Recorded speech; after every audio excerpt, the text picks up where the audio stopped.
Democrats don't speak for me. Speak for me, speak for me. Republicans can't speak for me. Speak for me, speak for me. A bitch ass nigga can't speak for me. Speak for me, speak for me. You coon ass niggas can't speak for me. Speak for me, speak for me. Listen here, this is a fact of life. I be rapping like Nat Turner came back to life. Grab Donald Trump by the pussy, he ain't acting right. I never run from a conflict, I be glad to fight. It's a very cold world that we live in. Somebody please tell Elizabeth you're not an Indian. You just trying to con them people to get the benefit. Just another immigrant, stealing from the Indians. That's some punk ass shit and that's too lame. Now we finna step over to Andrew Yang. And you a sucker, you can never speak for black folks. Fake ass candidates, trying to get the black vote. The Democrats don't speak for me. Speak for me, speak for me. Republicans can't speak for me. Speak for me, speak for me. A bitch ass nigga can't speak for me. Speak for me, speak for me. You coon ass niggas can't speak for me. Speak for me, speak for me. You know your boy be high off sativa. Kamala wasn't popping, so we said bye Felicia. She ain't had a right policy. We ain't trying to meet her. Y'all can take Biden too. Bye, we don't need her. We don't need Roland Martin or that coon Al Sharpton. Didn't need Cory Booker from the start, man. I don't fuck with police and no snitch. You know I'm coming with the heat when I spit it. The Democrats don't speak for me. Speak for me, speak for me. Republicans can't speak for me. Speak for me, speak for me. A bitch ass nigga can't speak for me.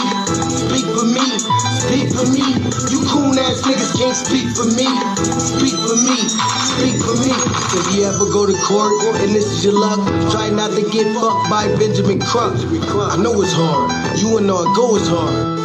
But who the fuck is Amy Cloak? Put her picture up on the bullseye and start throwing darts. People cut her organs out her bodies, that's stolen heart. They can't save her from the flood like Noah's Ark. Black lives always matter, we finna go for ours. So then we savages, we don't need to pot the piss. Mike Bloomberg can suck dick with that stop and frisk, bitch. You ain't speaking for us, we don't know you. Bernie Sanders, they get your funky ass on too. The Democrats don't speak for me. Speak for me, speak for me. Republicans can't speak for me. Speak for me, speak for me. A bitch ass nigga can't speak for me. Speak for me, speak for me. You coon ass niggas can't speak for me. Speak for me, speak for me.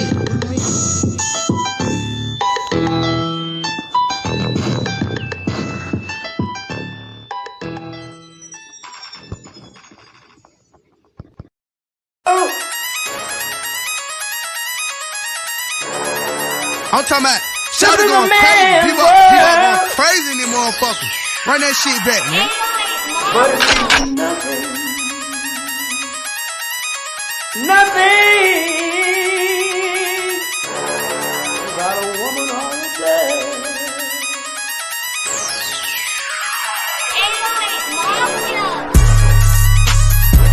Man made the car.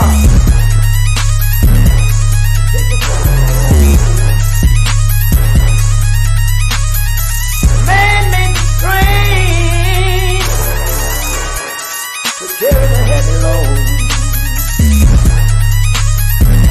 Man made the electrolyte to take us out of the dark. Man made the boat for the water like the 7 Omega. Man thinks about a little bit of baby girl and a baby boy. Man make them happy because man make them strong. But after man make everything we can, do you know that man makes money?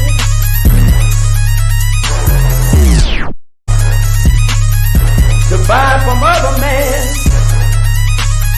This is a man's world.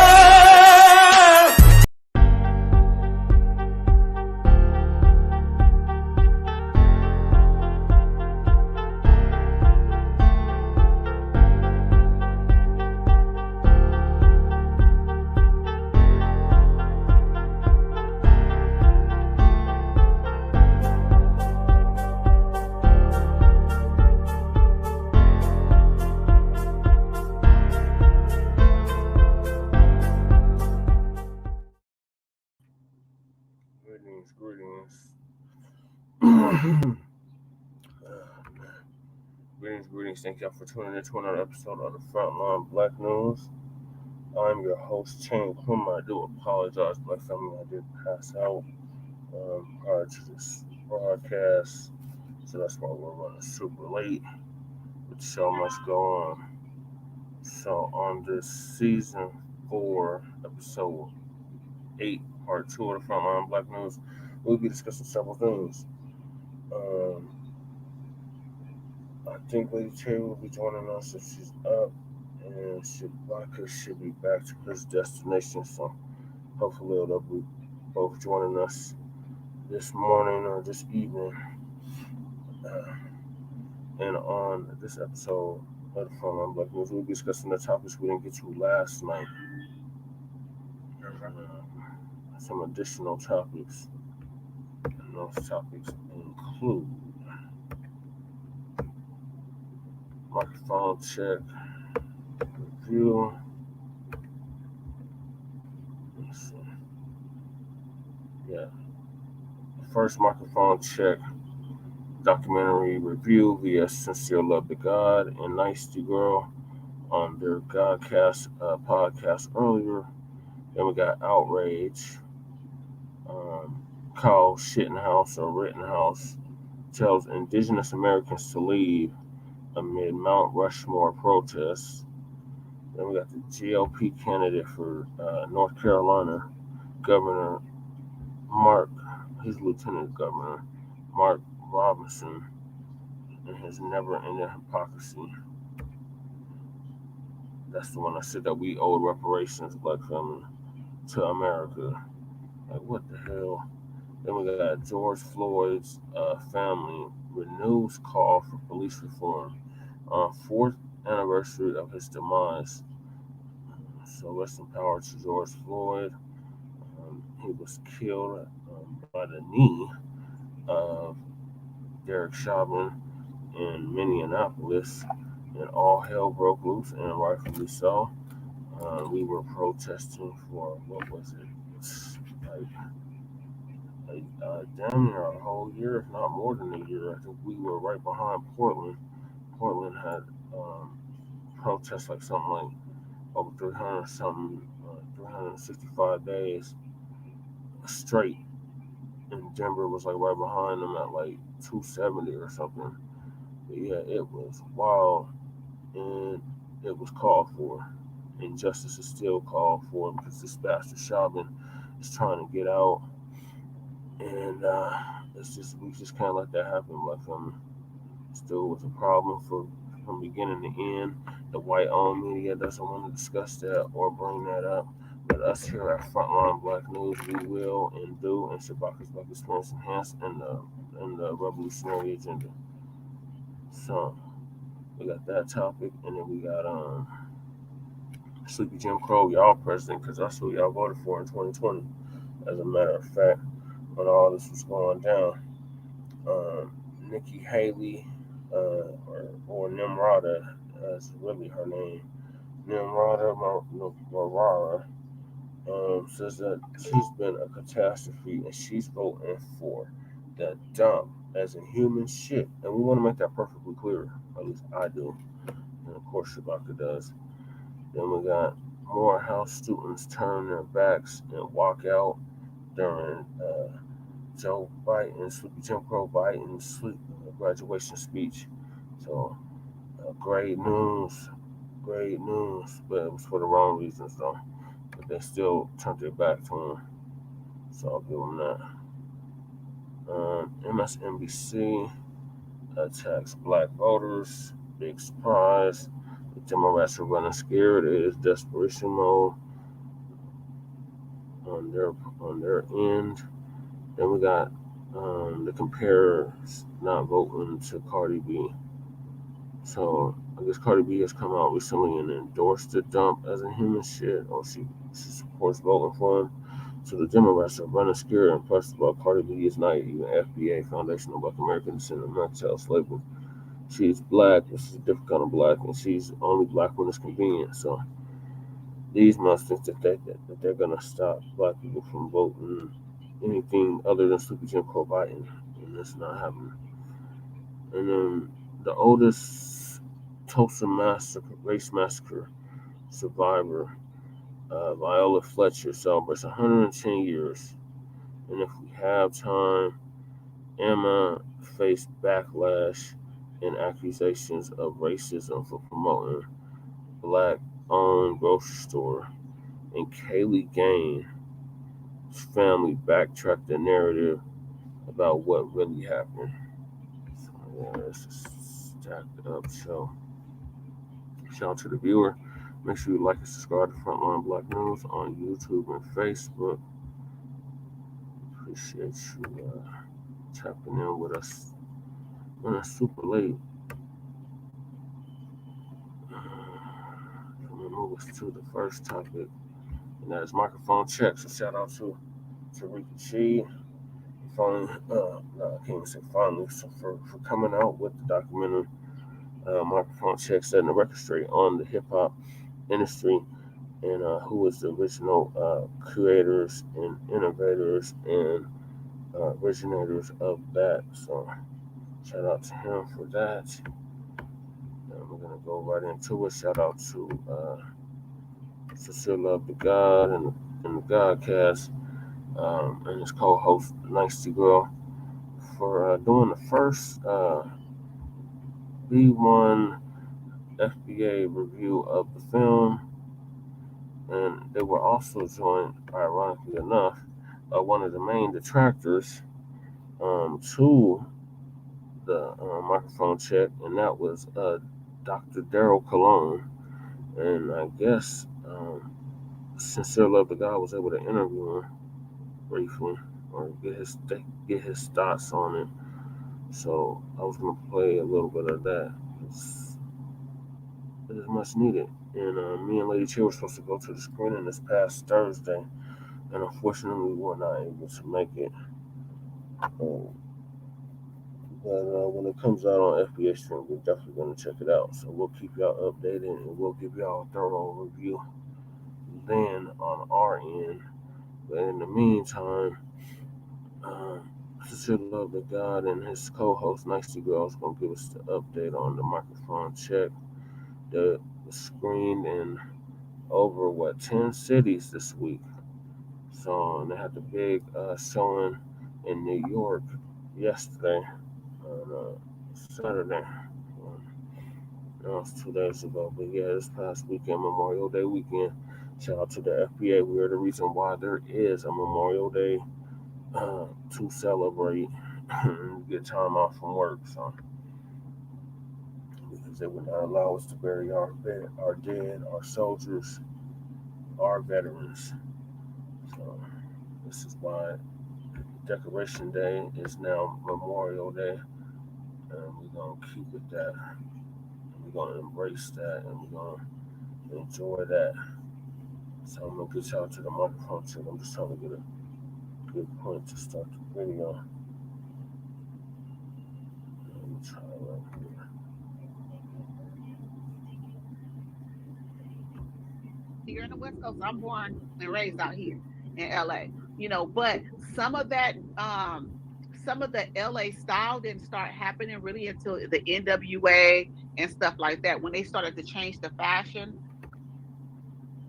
And they were saying that, he wasn't going to be able to play. He sat his ass down because he stood on business. You guys me to get something that I don't agree with to put in my body. You know what I'm saying? So if that means sit down, I'm sitting my ass down. I respect that because he stood on his principles, not theirs. He didn't let them, punish him or force him to do something that he truly did not believe in. And to see his, teammates, some of his teammates and other guys in the NBA talk down on him for not, folding as it came when it came down to the job. I respected that even more. That made me like him more. That's my baby girl, y'all. She's saying hi. Hey. Ray, real quick. I didn't get to ask you what you thought about the movie, but you could be honest. How'd you feel about the movie yesterday? Honestly, obviously it wasn't that like entertaining, but I feel like it was a lot of stuff I needed to know about hip hop and our history, because a lot of stuff I really didn't know. Like they don't tell us a lot of that stuff, where we come from and who really made this for real. But it was valuable information. I'm gonna appreciate that a lot more when I get older. I finally actually understand. But a lot of it I did. It was very informational. Oh, give her a hug. Aw. Yes, But indeed. I expect young people to feel like that, to be honest, because that's kind of ties, same sentiment. It wasn't entertaining. You know what I'm saying? Right. Blah, blah, blah. You feel like you're in class, but we are in class in a way, because Tariq's job as a historian, he's a teacher. You know what I'm saying? Yeah. He's a teacher. And so, the Lord Jamar part, that was definitely funny. It was needed, in there to kind of get the seriousness of it all, give you those laughing parts in between. When he talked about spray paint, getting into the zoo and spray painting the elephant, cornbread's here, whatever, or was here, whatever. That was funny. That was funny. I thought that was a rumor. I heard that before, but I didn't think it was true. Yeah. I heard that before, but I didn't think it was true. I thought that was a rumor. I thought that was just a rumor. It was hilarious. That was so hilarious. And it was just like, what was so funny was how he told his stories. It was so entertaining the way he told his stories. It was great. I think you. Nah, I was muted. I was yelling. Oh, okay. I was muted for a second. Come here. Real quick. Pause the game real quick. Huh? I can't. What time is it anyway? You ain't Fast forward. Come here. So right now they're just going over. Just real quick. I just want you to tell the family what you thought about the movie. Kids are being Be about the microphone. Displayed. You can be honest. Give Give a real review. What you thought about the movie? We went to go see. Microphone check it. Personally, I thought it was kind of boring, but I thought you said it was Speaking to the mic. Speaking to the mic. I thought you said it was like kid friendly, but then I was talking about but then I realized you were talking about something else kid friendly. So yeah. What you mean? Kid friendly. What that mean? Like, I thought it was for you said it was for the whole family, but you you said it was for kids, but I didn't know you were just talking kids. I thought you were just saying kids. Oh, you didn't think I just meant kid appropriate? You thought I meant like it's something that kids. And he was looking for entertainment. Yeah. Okay. So a scale of 1 to 10, you can't use 7. A 3. He only gave it a 3, y'all. He wanted some. These kids want some entertainment, and that's just about if they ain't, But I think like the parts that Ty did like was the part when they were showing the block parties, and stuff, and how everyone was dressed back then and things like that. Like he found that part super entertaining. He loved Lord Jamar's part, of course, because he was so funny. And his storytelling, and we both loved Cornbread. I cannot think of the other guy's name. He was a dark-skinned guy, right? And I'll just say this: every time he told his story, eyes was bugging. I think you are you talking about? Nah, not Copeland Ride. Not Copeland Ride. I think I gotta get the cast. The brother who was one of the original Black Spades. I think so, but his eyes, his eyes would kind of get big as he would explain it and stuff like that. So No, you didn't. No, you didn't. Everybody trying to come along and say you was better. No, you didn't. No, you didn't. Yeah, you're talking about him. Yeah. I leaned up to Major, and I was like, Major, he's bucking. Yo, I was thinking the same thing. I had to lean up and get it in his ear. I was like, if he keep bucking his eyes, that was funny to me, though. I thought that was entertaining. Sasa was very animated too. I like Sasa. He was very animated telling his story also. I liked him a lot. And DJ Hollywood. Yeah, Hollywood. That part was cool too. Hollywood wanted a little more, I think, than he kind of. I think he had some good points. No, he made some good points because they was juxtaposing his point of view versus Coke LaRock, because Coke LaRock is known as the first MC, but DJ Hollywood, he's not considered to be part of hip hop because he was a disco DJ, but he was rhyming on the mic while he was doing the turntables. And the point that he made, that I got to give it to him. He said, yeah, Coke LaRock, he was spitting, but nobody took his style and ran with it. The way the MC started rhyming was the style that I had, which is correct. And even Melly Mel said, yeah, I got it from Hollywood. He did. He did. Hollywood got it from the radio DJs.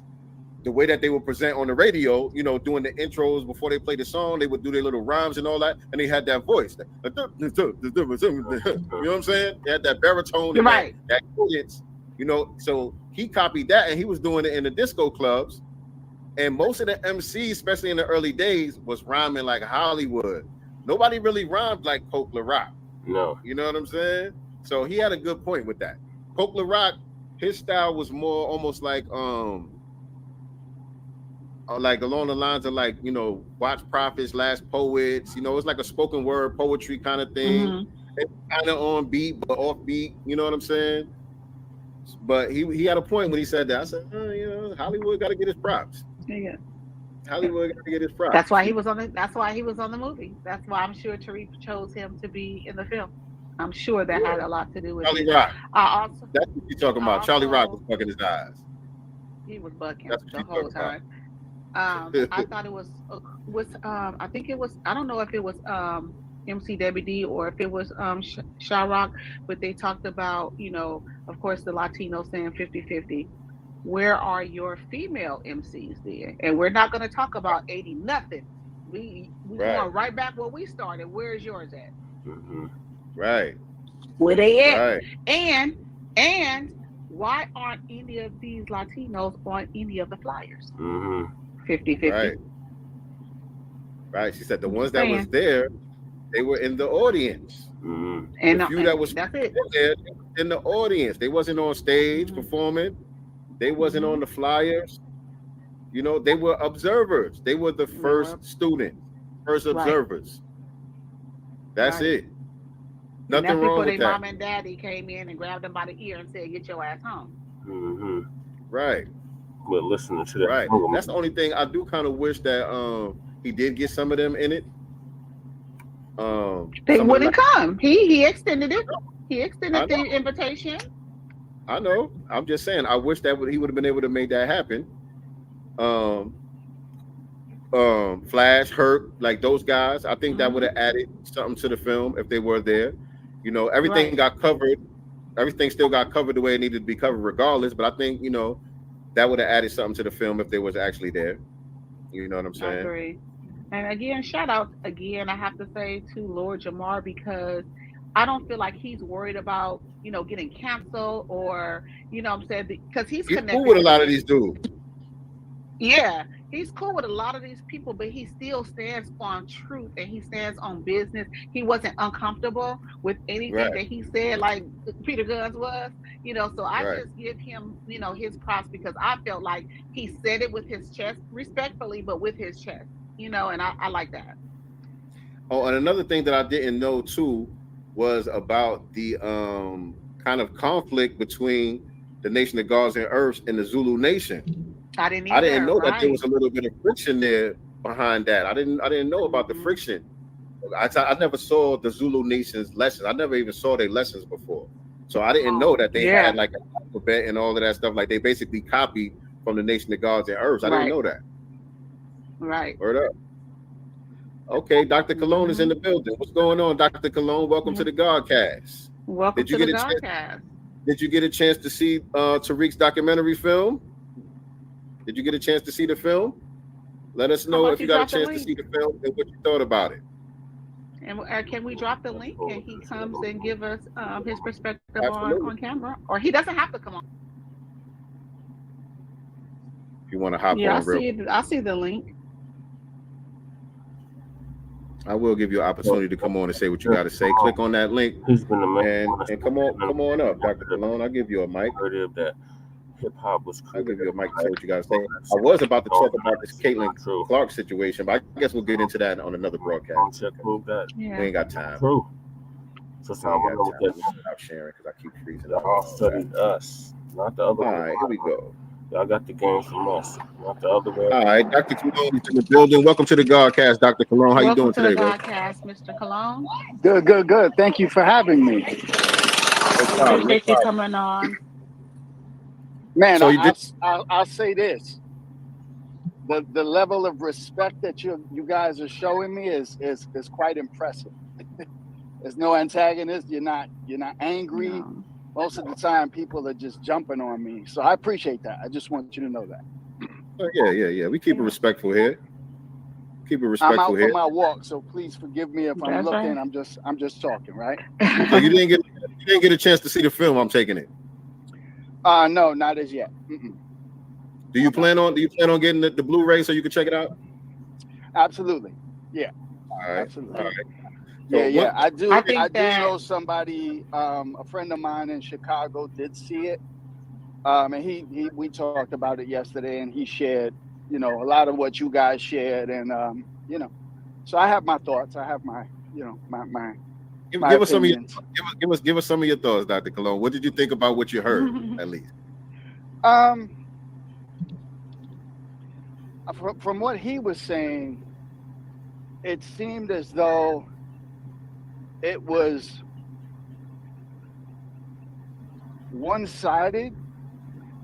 He said he wished that there would have been Latinos in the film to be able to hear that side of the story. Yeah. We do too. So that was the only thing he felt was a little, it just seemed one-sided. And when they were talking about the B-boys and that history, you mentioned Charlie Rock. Yeah, Charlie does speak, and his eyes kind of bug out when he speaks, but that's Charlie, that's my man. But so yeah, but they did have Sasa and Trixie in there. You know, these guys are who nobody was before them, Cologne, right? No. Right. No, but no, also the Latinos were invited to do the movie. So it may seem one-sided if people decide not to show up and do the film. Like, what is it to do? Absolutely. As far as I know, and again, I spoke to Tariq. Tariq, as far as I know, I'm the only one Tariq invited to be in the film. I declined for reasons that I won't get into here, but as far as I know, he didn't reach out to anybody else as far as what he said to me. So, I don't know if he reached out to Charlie Chase, to Crazy Legs, to any others. Here's the thing, though. Even with the absence of some of the Puerto Ricans, I think there still was a great amount of respect that was shown to the contribution that Puerto Ricans made when it came to especially the b-boying thing. You know what I mean? Yeah. They gave it up. We put it down. You guys picked it up and ran with it and kept it alive. And now it's all over the world. It's a global phenomenon. And it probably would have got left to the wayside. You know what I'm saying? Because it was played out to us. Our people, it was onto something else. It was considered old school by the time Crazy Legs and them guys started breaking and all that. So let me ask you, what was the narrative in the movie when it came to Trixie, Sasa, and then eventually Crazy Legs? What did they say? Well, they basically talked about how they got started, what they were inspired by, the people that came before them that they saw that they were looking to, and Sasa talked about how he was double jointed and he could do a lot of these moves that certain people couldn't do and all of that, and how they got their props in the early days and what motivated them to do what they do and why they eventually kind of stopped doing it. That's basically what it was. And Trixie cleared up because he said a lot of people thought he was Puerto Rican. Right. He liked so did whatever case. Yeah. Oh, because of his name. Yeah, because of the name Sasa. People didn't even know him. They just knew that name and they assumed that it was a Puerto Rican guy. So he said a lot of Puerto Ricans were inspired just from hearing that name. Like, okay, that means we could be down with this. You know what I'm saying? And he learned that his name meant source. He learned that later on. He didn't even know that his name meant source in Spanish. You know, so they were just they were just telling their story, man. Everybody was just getting an opportunity to tell their story because these guys have not been highlighted in any of the mainstream films or books or anything that has to do with the history of hip hop. These guys have been left out of it, and now they got the opportunity to get on there and tell their story. You know, that's basically what it was. Absolutely. I think, you know, even, you know, I know Red Alert was in the film, and, you know, one of the things I found interesting that I was told, again, I want to see it, but he had told me that they showed a clip of Crazy Legs on Drink Champs. I guess he was saying that Disco King Mario was half Puerto Rican or, you know, whatever that was, right? So Red Alert, when Red Alert was on Drink Champs as well, he also made the mistake of saying that Sasa was Latino. So I just thought it was interesting how they showed what Crazy Legs said, which is obviously not true. Mario is not Puerto Rican. One of Mario's daughters is Puerto Rican, but it's not the daughter that was in the film. So, you know, we do know that. But you know, I think when it comes to the B-boy aspect, one of the things I think is important to understand, and if you would permit me to just share this, when it comes to Trixie, Sasa, Dancing Doug, those are basically the Herc, you know, the Herc dancers. They went to Herc parties.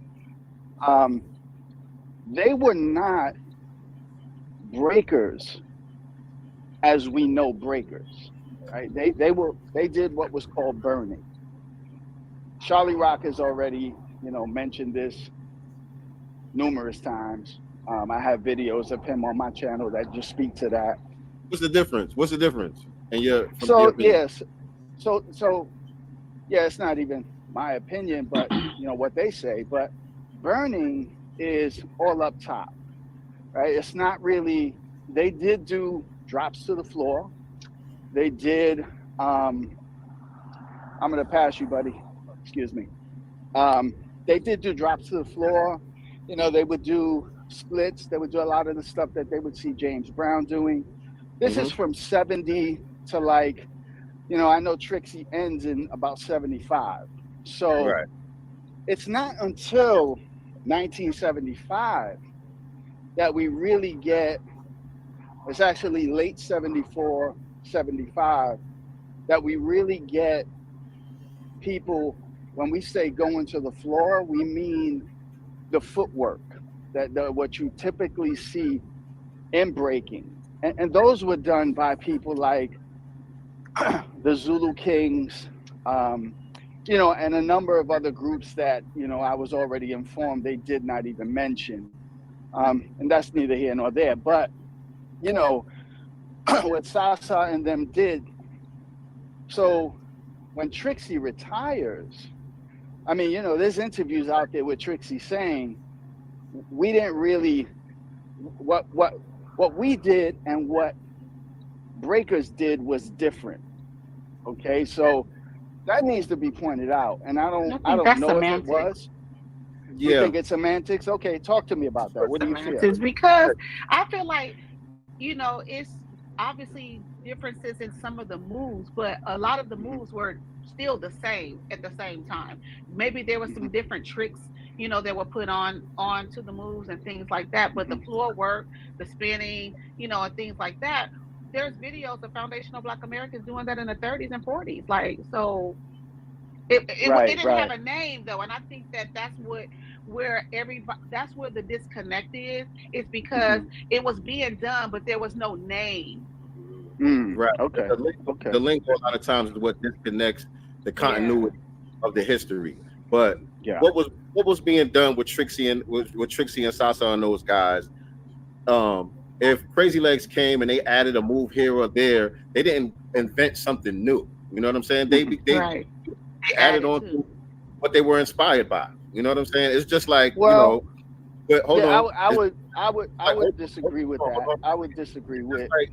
It's just like, hold on a second, Dr. Clone. Yes, it's just sir. like, yes, the way Kendrick Lamar is rapping now.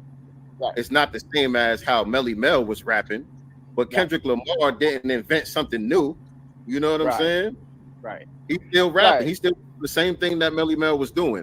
And now what some of the breakers started doing in the 80s and all of that, you know, it kind of went to almost like a gymnastics, you know, acrobat type thing, whereas it wasn't as much in boogieing involved. Dancing. You know, what we were doing, you know, brothers was dancing. They was getting the rhythm going, and they would drop to the floor and do a move and get right back up and get back into rhythm with the jam and keep on jamming. But now we see them doing just a lot of tricks and flips and, you know, different acrobatic stuff, but it's kind of not really dancing. They're not really on beat a lot of times. Okay, I respect that. I would just say, you know, I think it was a little, because I asked them what exactly did they say about Rocksteady and Crazy Legs, because unfortunately that's exactly, so they'll jump from Trixie, Sasa, those guys, and then they'll jump immediately to Crazy Legs and Rocksteady as if there was no other crews beginning as early as 1975, and there were numerous crews. So one of those was the Zulu Kings, one of those was TBB, one of those was, you know, Star Child of Rock, Rockwell Association, all of these names. I don't know about that. You know, a lot of the OGs out there are saying they don't know about some of these crews. I know, and I've heard that. I've heard that a lot. You know, we can go back and forth with that a lot. But what we do know is this: when we look at a lot of the historical pieces about hip hop, when just sticking to the breaking part, you know, you saying that they're skipping over certain sections. A lot of these documentaries and things, they just start in the 80s. They act like it started with Crazy Legs and right. You know, they don't even mention Trixie. They don't even mention Sasa. We never even heard about these guys. They just start off with Crazy Legs in 1983 or something.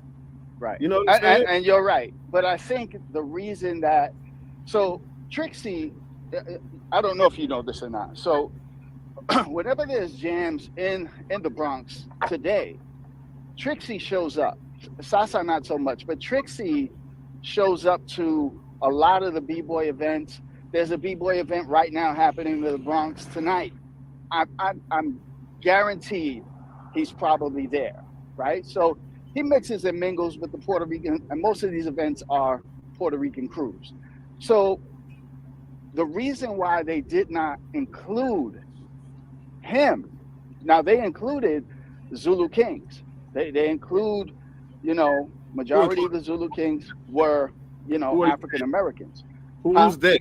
Who's they? They included them. We're talking about what you're talking about, like the media, right? So unfortunately, so they jumped right to the 80s, and, you know, it would lead people to believe, oh, that's when breaking begins, and look, it's the Puerto Ricans. That's not the case, right? So it goes before the 80s, but it's a mixture of Black and Puerto Rican B-boys. But again, a lot of these crews, in the beginning, yes. Let me ask you this. We don't got a bunch of time, and what I would like to do, Dr. Cologne, because again, we're having a respectful conversation. But what I would like to do is, once you get a chance to actually watch the film, I would like to get you back on so we can really, you know, just talk about the film itself. You know what I mean? And Absolutely. Get your thoughts then. But really quick, because we're going to close out soon. But I'd like to get, you know, your explanation on this aspect, because again, we have film going back to the 1930s, 20s, 40s of Black Americans doing similar dances before there was a such thing as hip hop. You know, we see foundational Black Americans doing a lot of these moves, very similar dances to what we've seen happening with the B-boys in the 70s and all of that. But we can't trace anything like that back to Puerto Rico. So so how do you explain the roots of it if we don't see it coming from Puerto Rico, but we see it in the South? So when we say, you know, just so that there's clarity, right?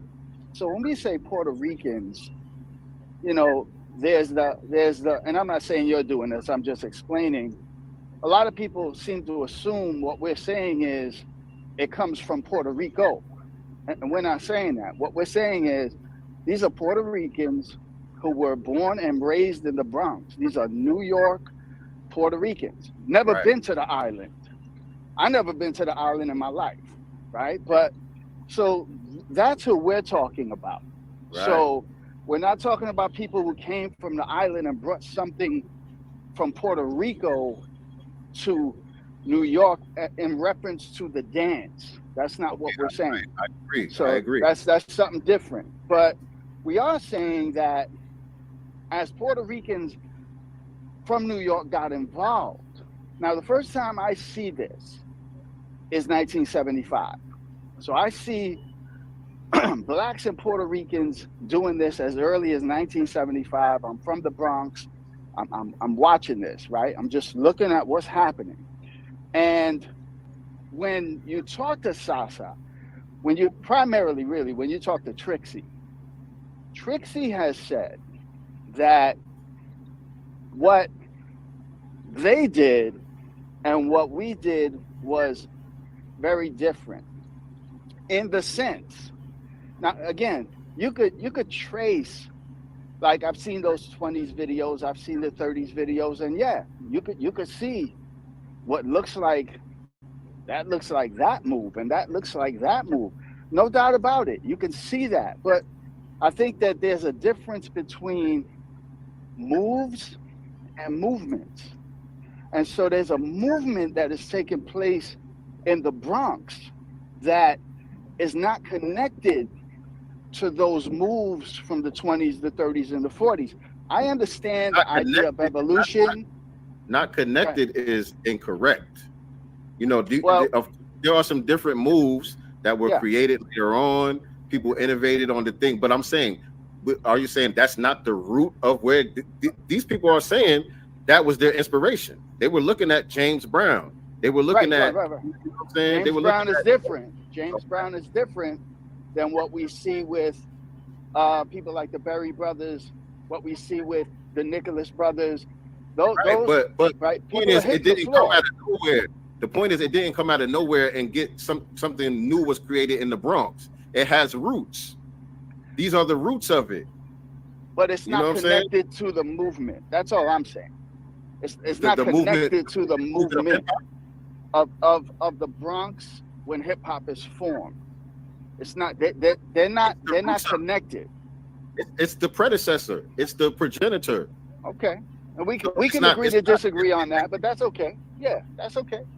I don't agree with that because I don't see, I don't think we're gonna agree. I don't think we're gonna agree, but we could end it here because we've been on here for a while tonight. We're about to end the broadcast. But I appreciate you coming on. And like I said, after you watch the film, we'll get you back on. We could talk. I don't mind.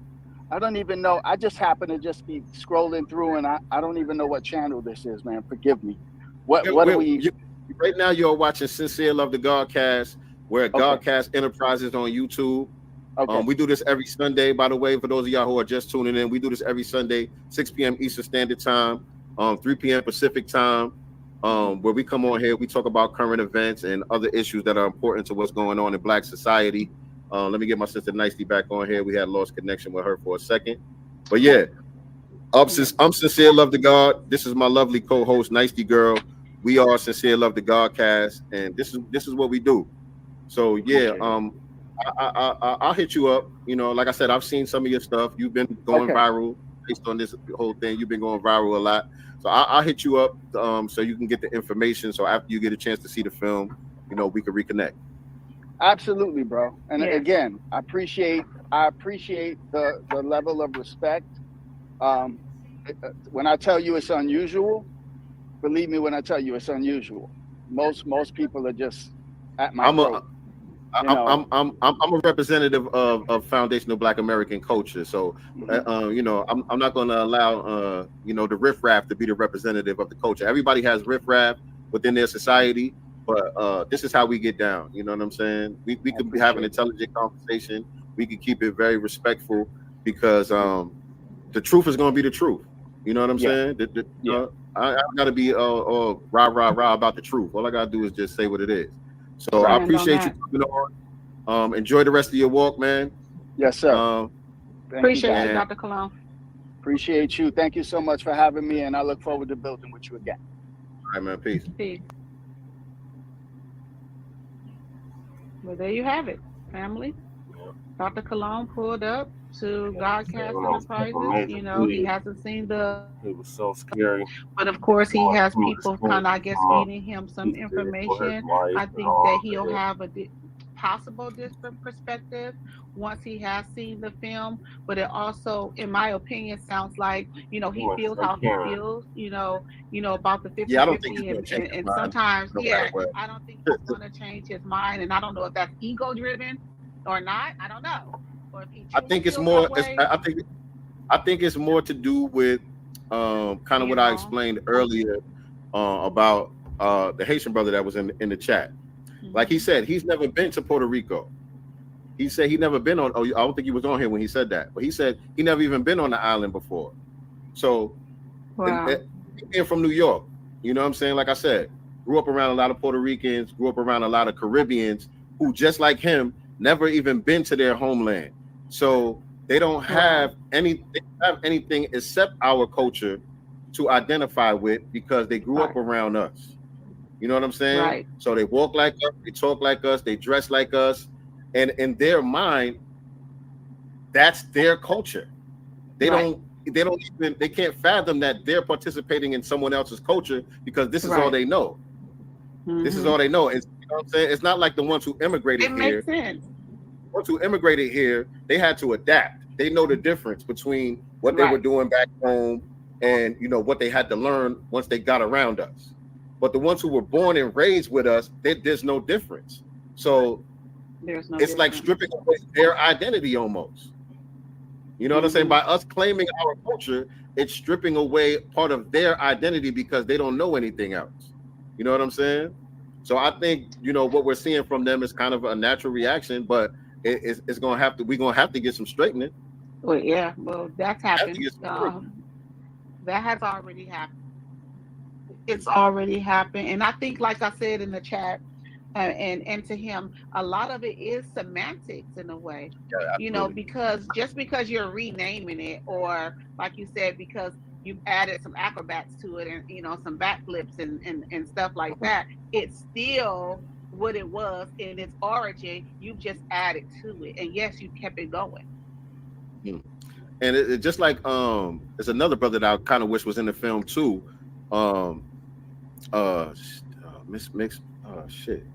Master DXT, was it DXT or DTX? Oh shit! This brother, I don't know. You know, I don't know.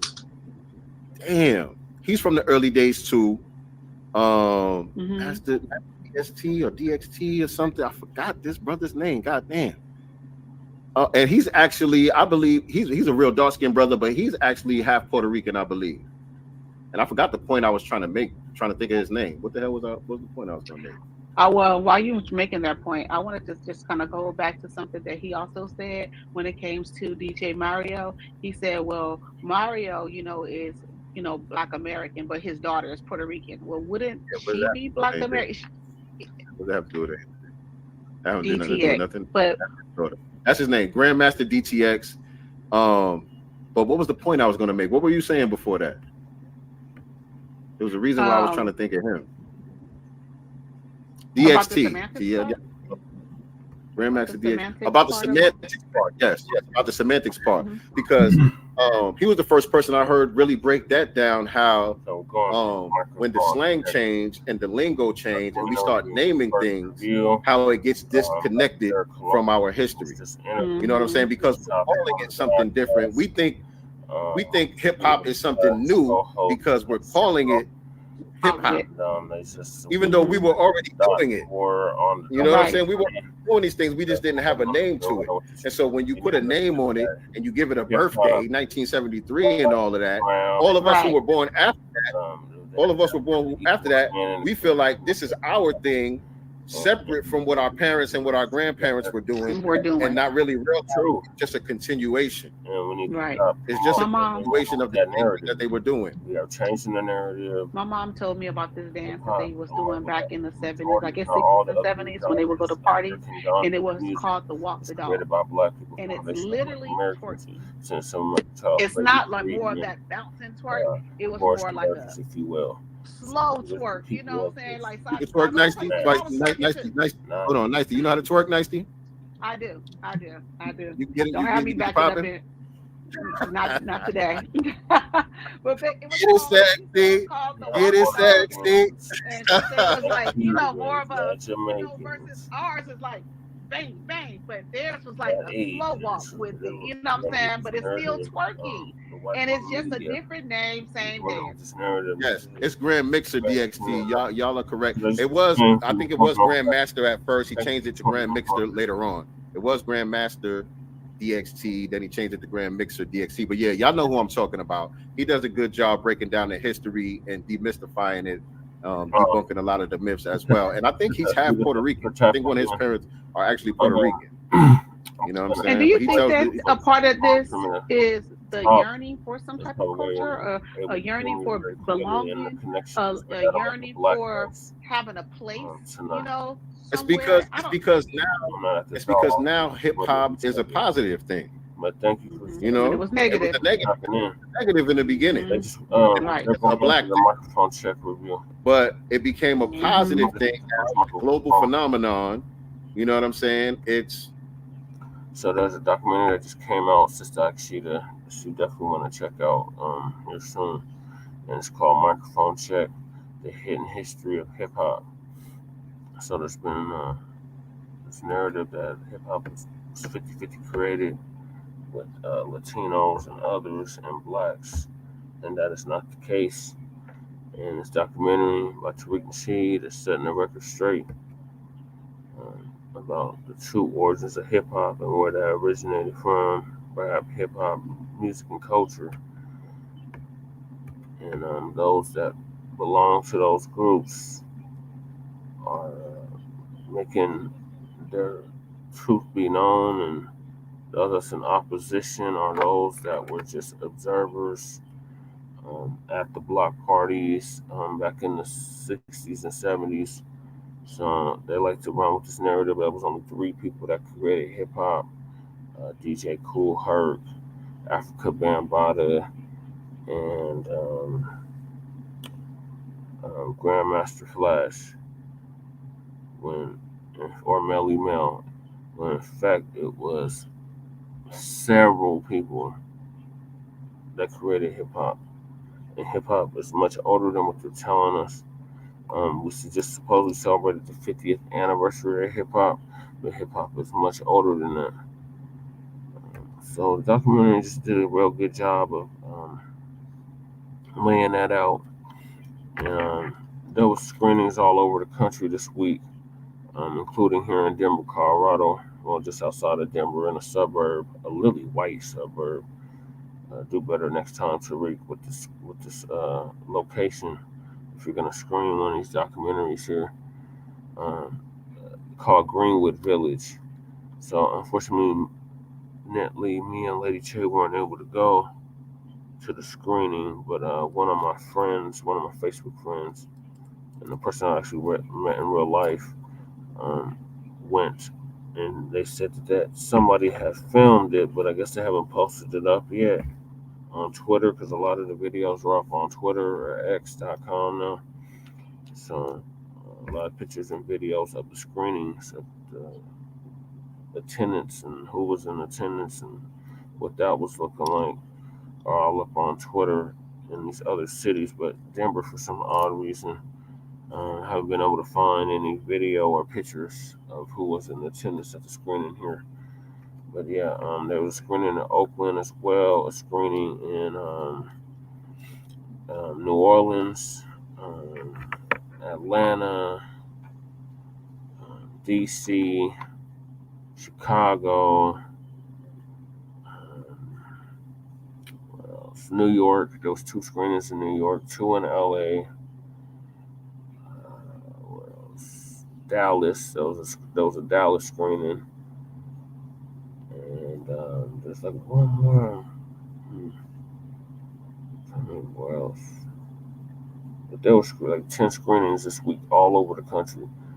So, from what I've seen thus far, really good reviews from those that have checked it out. Were able to pay those extremely high ticket prices. I mean, it was almost $30 for one ticket, so that just wasn't happening. When we checked out, we were going to get our tax money, but it didn't work out that way. So once it comes online on streaming, we'll be able to check it out, and we'll let y'all know what our thoughts are on it. Sister Ashita, have you heard anything about this microphone check documentary? And shout out to whoever else is tuning in. If that's you, twin, appreciate you tapping in. Ran extremely late, fell asleep, and feeling kind of under the weather right now. Had a long day out at the garden, growing my own food for the past 4 years, and providing the food bank for the seniors in my pop's building. So, yeah. So we'll move us along to the next topic, and that is Kyle Rittenhouse, or otherwise known as Rittenhouse. He had the audacity, y'all, Sister Akshita, and whoever else is tuning in, to tell Indigenous Americans to leave amid Mount Rushmore protests. So I guess there was a protest going on in Mount Rushmore, rightfully so. This is where Caucasoids have carved into the face of the mountain the likes of Abraham Lincoln, Thomas Jefferson, George Washington, and who was the other one? Andrew Jackson. So Lisa Cabrera is going to give us the update on this. And how dare you, Kyle Rittenhouse, try to tell Indigenous people to leave? You Caucasoids should be the first ones to go back to the Caucasus Mountains, where y'all originated from. But I'm going to let Lisa give us the update. Shout out to Lisa Cabrera.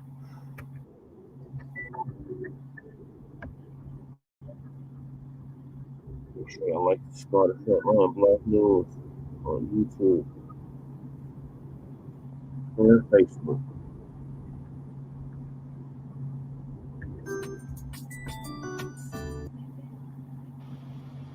Okay, so Kyle Rittenhouse is under fire again for telling Indigenous Americans, y'all know, the East Asians that they call Indigenous Americans. Yeah, those folks.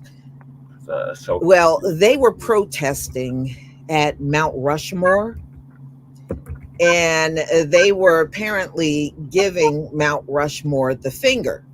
So Kyle Rittenhouse saw this and pretty much told them if they didn't like it here, they could leave. How many times have we heard these folks make those kind of comments? How many people do you know ran home, packed their bags, and left because they said that? None. Okay? None. And it doesn't matter who they say it to, how much they say it. None leave. Zero. So this sparked a lot of criticism and backlash towards Kyle Rittenhouse after he made that statement. So, their hero, Kyle Rittenhouse. So Mount Rushmore is often referred to as the 6 grandfathers by certain Native American communities. And, they carved 4 U.S. presidents into stone there. and what they assert is stolen land. In response, Rittenhouse post dated May 19th. One person retorted, "They are natives," followed by a suggestion that perhaps he should be the one to leave. The backlash continued with another comment stating, "Where, you moron? It's their land. They were here before your murderous ancestors." Yeah. Well, now they're just getting dirty over there. One notably was asking, so they should leave their own land that was stolen from them. However, there was also plenty of support towards Rittenhouse, including one post from an individual claiming to be from a family of natives. Yeah, they look European, but they're from a family of natives. We've seen that over and over and over. So, Rittenhouse, we know how he became a household name because he murdered 2 people, injured 1. All right. And that was at Jacob Blake's protest in Kenosha. And, because the judge acted as his defense attorney, he was cleared of all charges and claimed the whole thing was self-defense. But when he came into that protest, he went straight over to the black people and started arguing with the black. Yeah, we know why you were really there, Kyle. We all know why. So anyway, his actions ignited a debate over gun control, vigilantism, and racial injustice in the U.S., with many accusing the teenager of attending the protests with the intention of inciting violence. And that's exactly what he did. So since then, if you remember last year, he claimed to be broke and didn't have money. Then he came out with that lame ass book that was like number 6,000 on the sellers list. It was number 6,000. And now he's going around giving speeches for Turning Point USA because, this dude's a loser. If they don't help him, he would be in bad shape. He needs a lot of help, as you can see.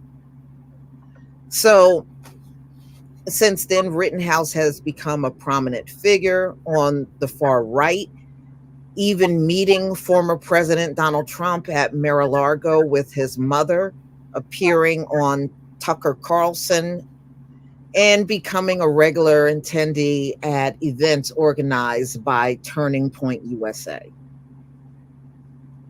So you won't see him out there on college campus anymore until, it's that time for the students to go back to school. But y'all, what do you think about Kyle Rittenhouse telling somebody to get out of this land? Kyle Rittenhouse. Oh boy, these people are a trip. Yeah, they are. I don't know. Maybe how do you explain you got low birth rate? You're trying to flood the border to compensate for what you're lacking in, and not to mention it's never going to work. It's not working. And those people, just like they slipped in here, they can easily slip out of here. No problem. They know how to go home if they really want to. Y'all tell me what you think about this video. Please leave your comment and subscribe. Don't forget to hit on. Yeah, don't forget to do that for Frontline Black News and the Revolutionary Agenda. So the audacity of this Kyle Rittenhouse.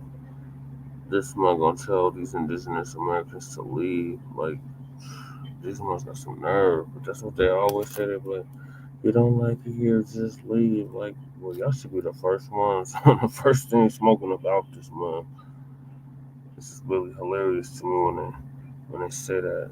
And it's also very insulting when they say that. It's like, look, you're on stolen land, you're on our land, literally. It's funds was stolen from us, like 2 different groups of people. And now we talk about one. That's a whole nother topic for a whole nother time. But yeah, to hell with you, Kyle Shittenhouse. You will get justice. It is coming. You're not gonna like it, but it's definitely coming. This bastard got $1 billion or $1 million worth of white privilege in that court case where he was acquitted of murder, literally.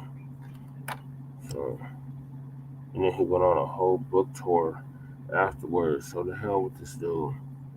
And like Lisa said, his book flopped. And if these people wasn't taking care of him, he would be up Ship's Creek in regards to his finances. So I feel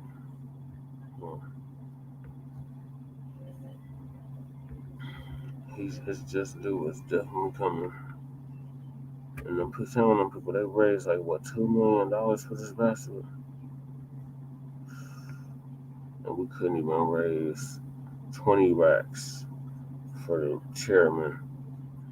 Shout out to the Alabama FBA family for putting it on them cockazoids last summer, April 5th, 2023. And that's officially unofficial or official FBA holiday, just like Memorial Day that we're celebrating this weekend. So I'm gonna move along. And the next topic is that goddamn coon ass butter biscuit Sambo tap dancing Negro by the name of Mark Robinson, who is the GOP candidate for North Carolina governor. And this is never ending hypocrisy. So this is the same dude. His prime example of why all our skin folk is not our kinfolk. This bastard, he's FBA. He had the audacity to say that we owe America reparations. So at least it's gonna lay out the many hypocrisies of this Sambo Rambo Negro here, and then I'll give y'all my take on it. In North Carolina, and he is recently back in the news. You know, this man, he does what we see all Negropeans doing. Every chance they get, they want to talk disparagingly in front of the cameras about their own people. And, you know, he really believes this is going to score points for him and he'll win the election. And all I have to say, down in North Carolina, my Black family down there, look, if this man wins, I believe the Black community will be in a lot of danger because you'll have a person in charge that won't care about you at all. See, he's going to try to impress them folks by acting like he's completely unconcerned about us. So let's get into it. So GOP candidate for North Carolina blasts public spending as his family's nonprofit rakes in taxpayer funds. So he's doing what we see his type doing all the time, being a bunch of hypocrites as usual. So in his bid to become North Carolina's first Black governor, which is never going to happen, Republican Mark Robinson assails government safety. And, you know, he refers to the government safety net spending as plantation welfare and victimhood. You know, everything that happens, he's got to find a way to link it to the Black community and criticize us as if nobody else is down in North Carolina that's using any type of government assistance, you know. But it's not even about that. I don't even know why he said that. Then that has marred generations of Black people in dependency and poverty. So, Mark Robinson, there are no poor white people down in North Carolina. There's none, huh? But the lieutenant governor's political rise wouldn't have been possible without it. Over the past decades, Robinson's household relied on income from Balanced Nutrition, Inc., so welfare. Mark Robinson is dragging the Black community for being on welfare, and he himself had to use assistance. Pot calling the kettle black all day long.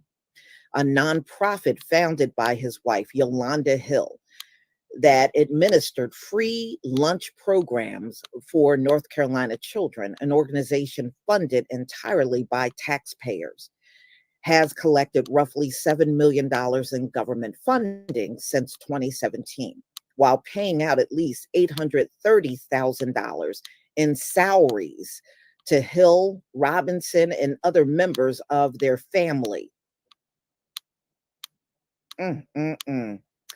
Tax filings and state documents show.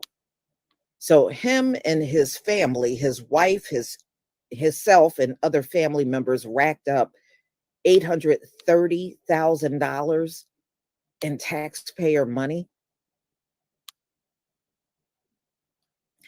Income offered the Robinsons a degree of stability after decades of struggle that included multiple bankruptcies, home foreclosures, and misdemeanor charges, later dropped for writing bad checks. Wow. So Mark Robinson and his family were writing bad checks. In Robinson's telling, the financial turnaround provided the organization also allowed for his ascent into the North Carolina government. Yolanda's nonprofit was providing a salary for her that was enough to support us.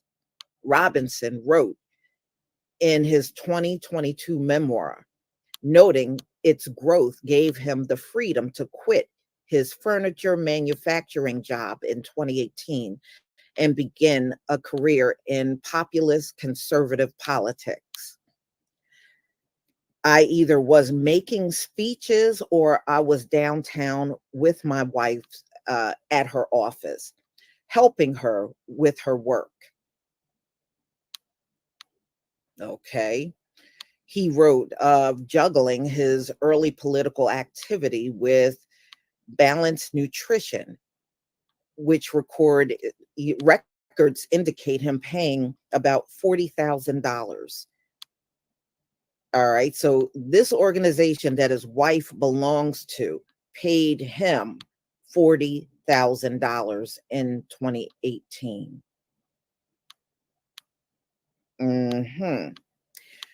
When I ran for office, I stopped doing that. Now my son does it. Yet now, in the closing months of the swing state campaign, the nonprofit that provided the family a vital lifeline has become a political liability. So something he depended on to feed his family when he was down and out, he is now criticizing other Black people for using it. You see what this man is, a con artist. He's a con artist. So anyway,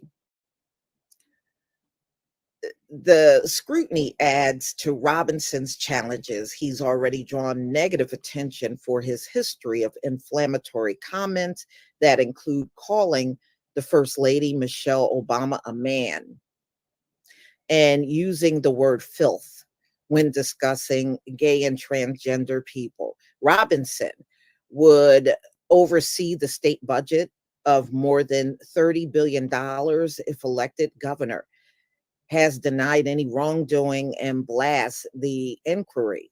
And they should be investigating his butt. Okay, wait, when you used it, it helped provide and help you take care of your family, right? But when anybody else use it, they're wrong for using it. This is what he's saying.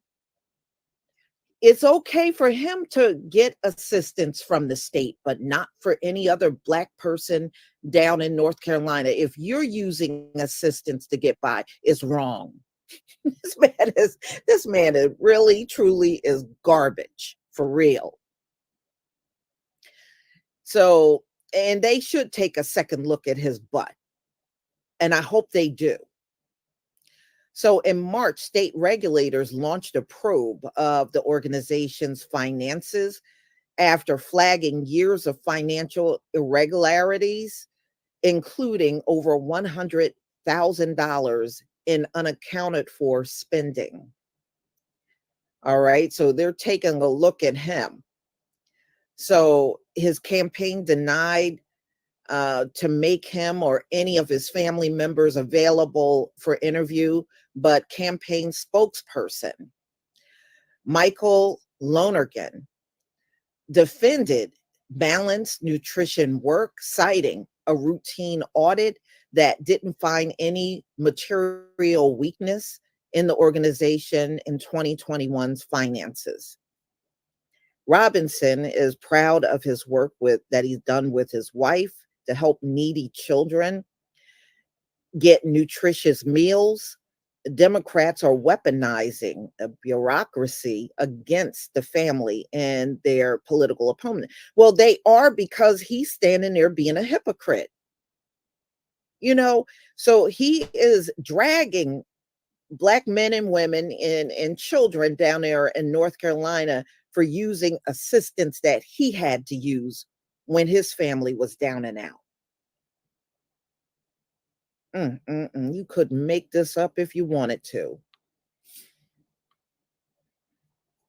All right, so he goes on to say, I grew up poor. Robinson said he frequently detailing his childhood as a son of an alcoholic father who died when he was in elementary school. He recounts that he lost my car, my home. I was forced into bankruptcy and I lost my job. Not once, but twice.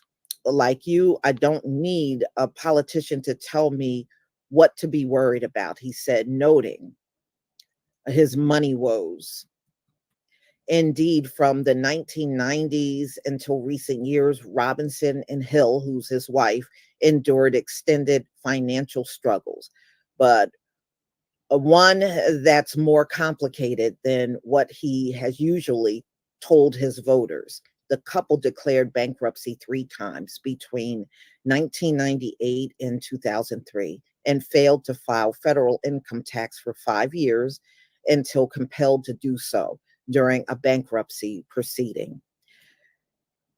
They left behind a trail of grieved creditors, including the Girl Scouts. Wow, y'all swindled the Girl Scouts. Court documents show them their former landlord, whose wife was dying of cancer when the Robinson shorted them $2,000 in rent, according to the local news accounts and documents from 2012.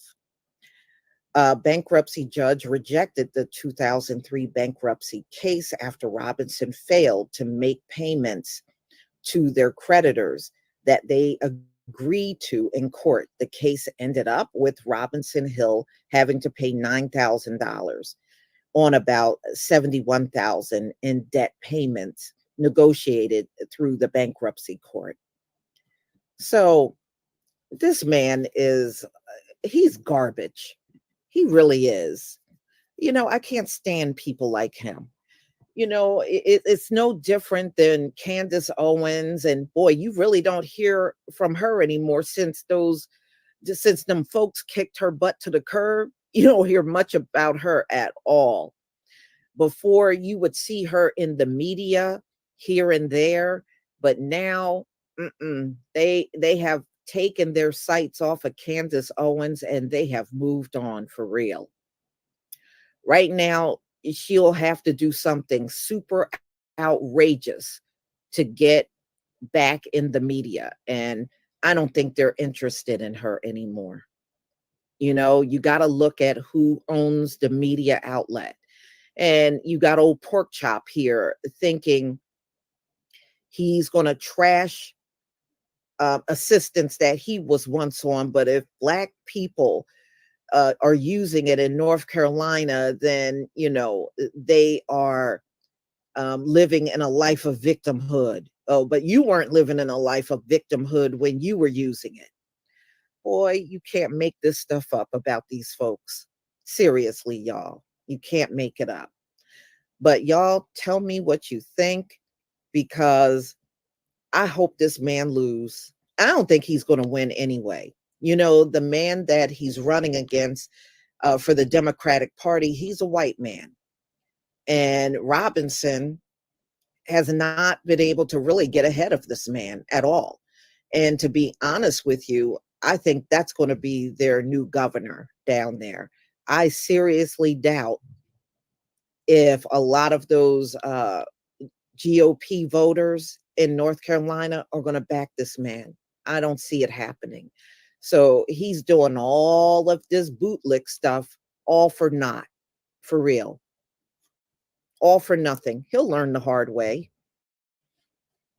And never take your sights off of what they did to Candace. Candace was flying high for several years, and they have kicked her down to nothing.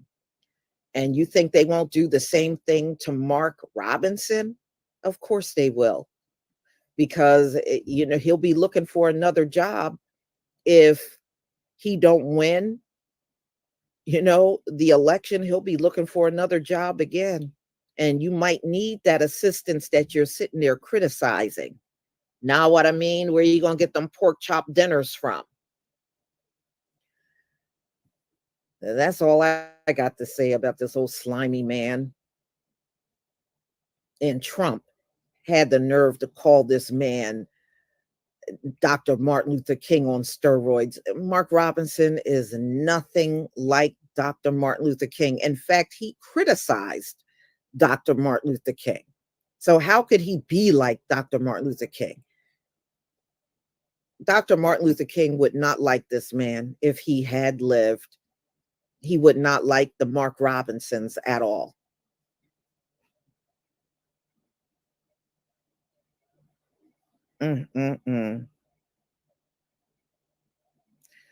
So y'all, that's all I have for you on this subject matter, but we'll be back a little later this evening because I got another one for you.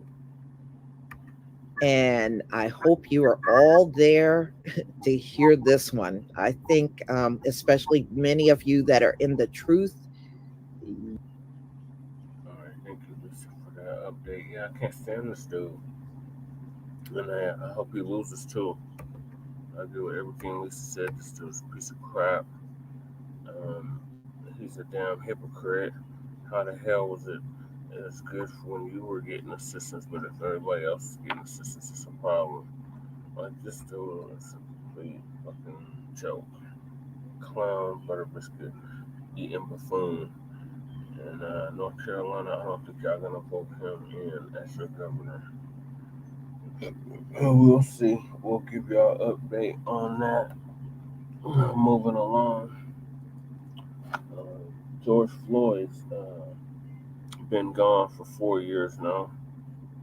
That's the result of that racist pig, Derek Chauvin, who had an extensive track record of abusing people while he was on the Minneapolis PD.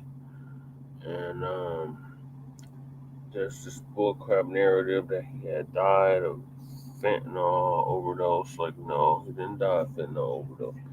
He died from having Chauvin's knee on his neck. Chauvin was responsible for killing him, and the 3 other officers that stood by and allowed it to happen, they're complicit in his murder as well. So the family of George Floyd has renewed their call for police reform on 4th anniversary of his demise. Now, mind you, this police reform is a bunch of crap because you need to start from scratch with the police. Police are the slave catchers. That's where they originated from. They were the overseers on a plantation. That's where they originated from. So this notion that you're going to reform something like that is just absurd. You need to abolish the police or put an alternative to the police in place if you're even going to begin that process. But this is what his family is calling for. So I'm going to let Lisa give us the update again on that.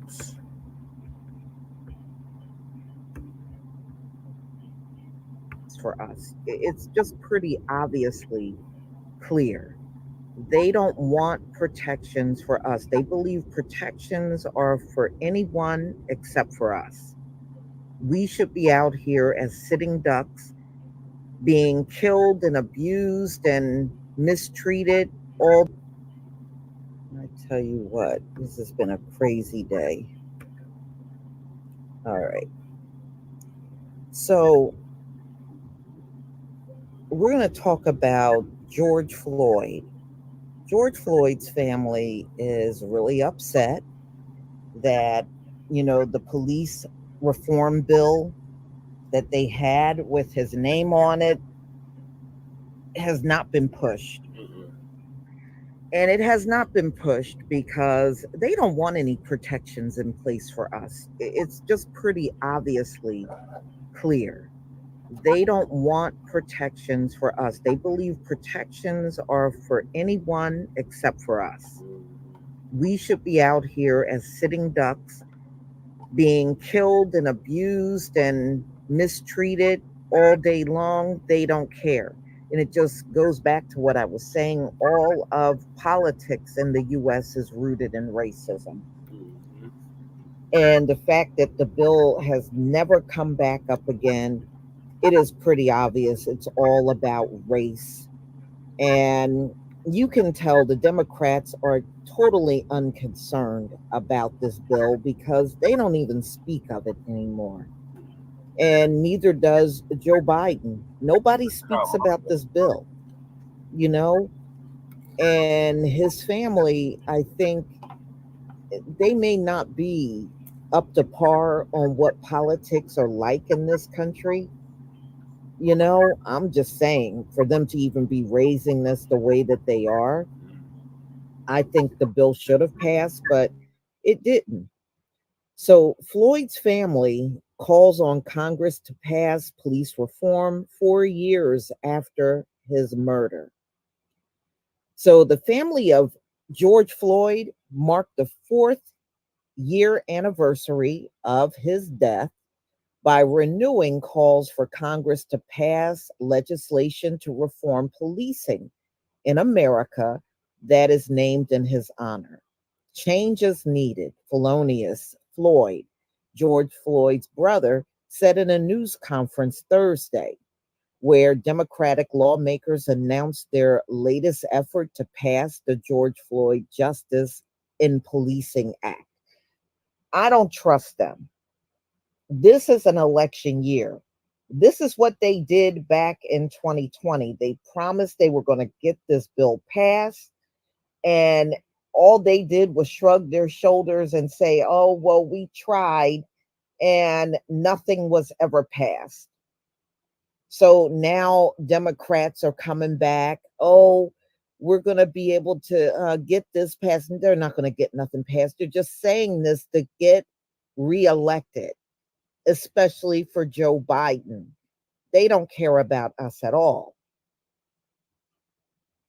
So the legislation passed in the then democratically controlled House in June of 2020, but it stalled in the Senate. Now, remember, you only have one Black senator, Tim Scott, and he always sides with them folks.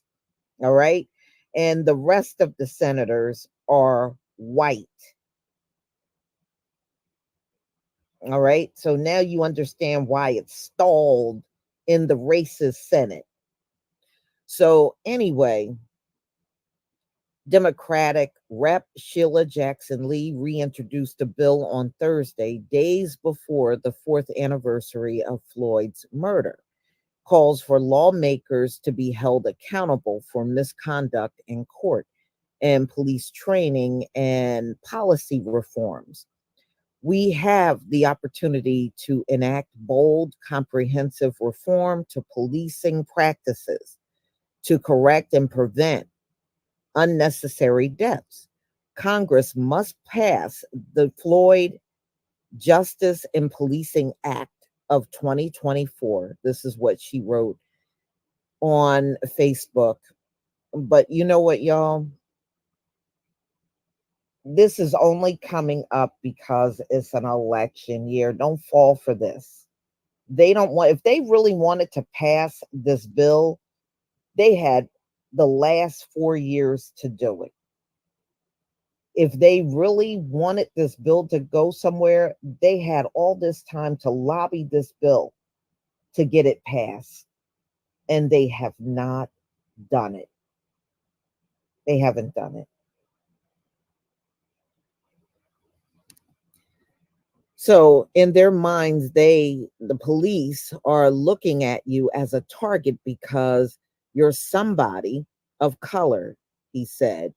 At the end of the day, if they can make federal laws to protect the bird, which is the bald eagle, then they can make federal laws to protect people of color. Yeah, but these people would choose animals over us, y'all. Do you realize that?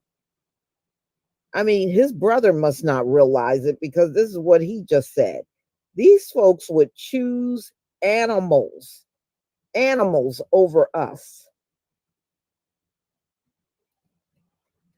Floyd, a 46-year-old Black man, was killed on May 25th, 2020, while in police custody. Derek Chauvin, the white police officer, was filmed kneeling on his neck, and that was for nearly 9 minutes as Floyd pled for help. It was at the and said he couldn't breathe. The following year, Chauvin was convicted of murder and manslaughter in the state trial and sentenced to more than 22 years in prison. Later, he pled guilty in federal court, depriving George Floyd of his civil rights. 3 former police officers also faced state and federal charges, were sentenced to prison for their role in Floyd's murder. Speaking Thursday at a press conference, Democratic Rep. Ilhan Omar, who represents Minnesota, called on her fellow lawmakers to think of the lives that could have been spared if we had the courage to act. We need a clear national standard to uphold the promise of equal protection under the law, she said. You know, and that's another problem. These folks always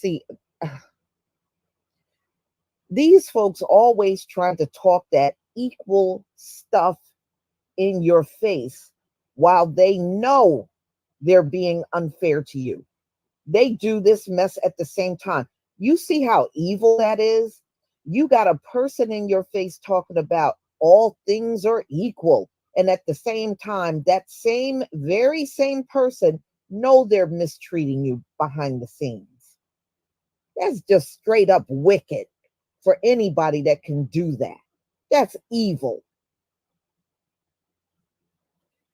So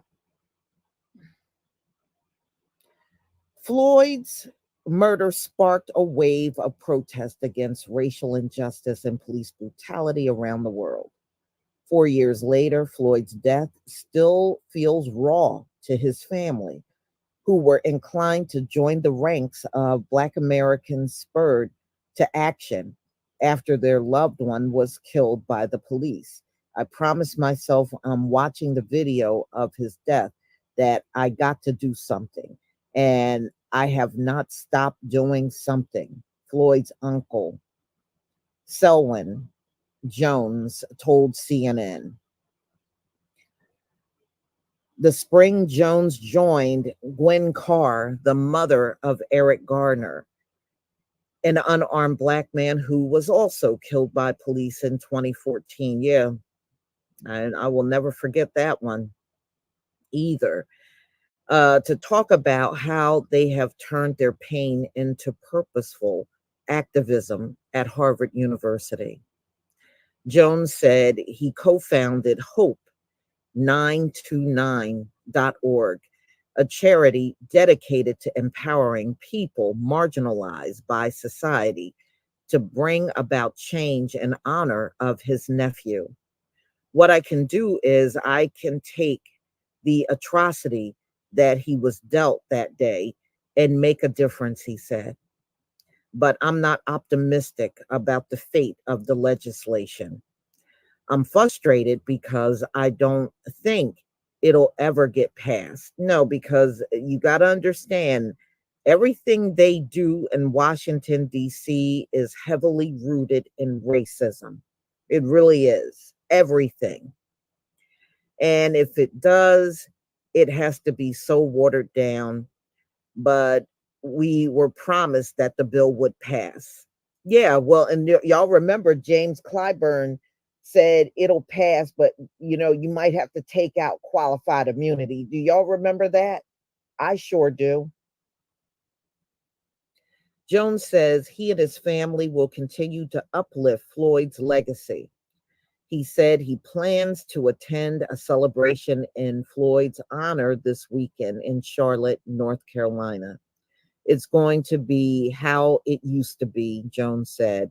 Let's all sit around and eat, drink, and rejoice and care about one another. Yeah, I mean, I feel what his family is saying, but y'all, you got too many hateful ass people in political office in America.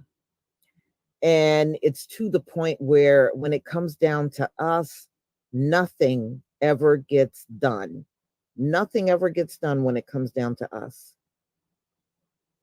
And that is the truth. Cosmic Dream 1990, thank you so much for the super chat. Can you thank Tim Scott for that? Yeah, but he didn't do it by himself, y'all. Yeah, he did. But you got to also count those white senators. And we already know how they feel. Look, they won't even pass the Crown Act. They think the Crown Act is silly. Yeah, it's silly because, see, your dog hair is acceptable in this country. And our real hair is not. And that's the truth.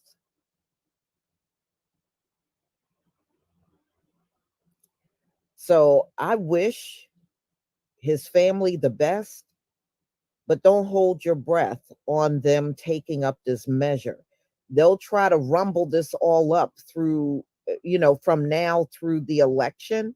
And trust me, you put Biden in there, this bill is never going to get passed. You put Trump in there, this bill is never going to get passed. Remember, they think we need more policing, if anything else. Lamont J. Williams, thank you for the super sticker. Oh, yeah. Well, look at Tim Scott. I mean, this dude is the biggest loser. Yeah, he is a bootlick kisser. That's the only reason why he's in the Senate. Yeah, nobody's going to pass this bill. Nobody. You don't even hear Joe Biden talking about it. He doesn't talk about this bill at all. And he's been on the campaign trail since 2023, and he hasn't made mention of this bill even one time.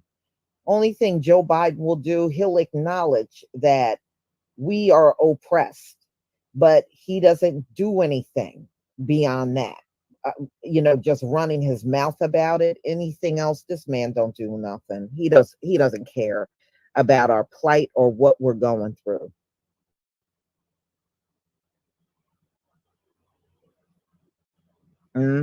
Yeah, Tim Scott is a major sellout.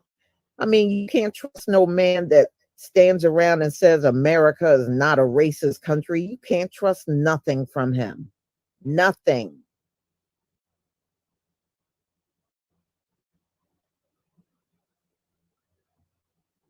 And he's been in office long enough to make a difference, and he hasn't done a thing. I would never hold my breath waiting on Tim Scott for anything.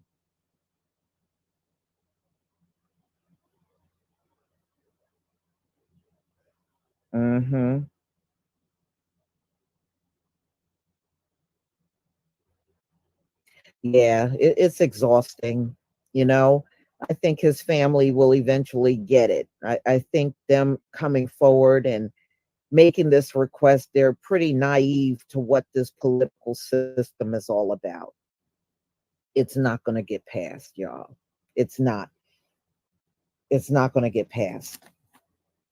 Now, if it was for any other group up in here, it would get passed. It would get passed with no problem. But for us, they have had an undying hatred for us in this country. So it will never pass for us.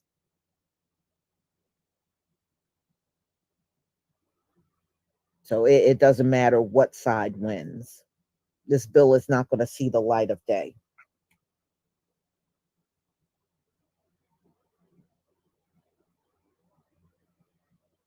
Mm-hmm. Yeah. So y'all, that's all I wanted to do was just get you up to date, since this was coming up in the media again about this George Floyd and Policing Act.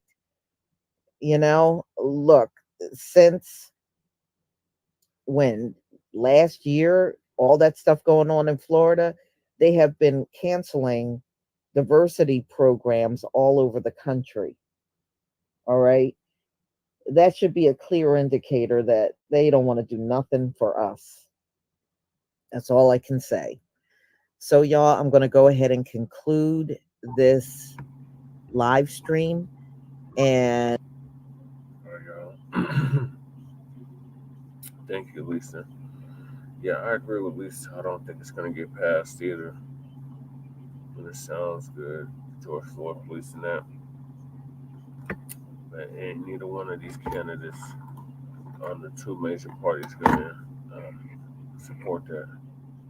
And this just stresses the reason, another reason why we need our anti-Black hate crime bill passed in the law, putting our people into a protected class.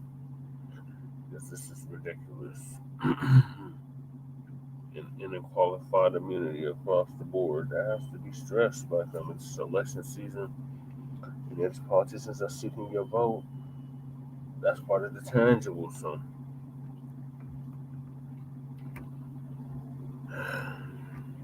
I'm sorry, George Floyd's family, but I don't see this getting passed through the House or the Senate. Well, maybe the House, but not the Senate. As Lisa so eloquently stated, there's only one Black senator, and that is Tim Stymie looking Uncle Tim Scott. That's it. I thought Cory Booker was, I guess that's on the Republican side. That's it. That's the only Black senator on that side. So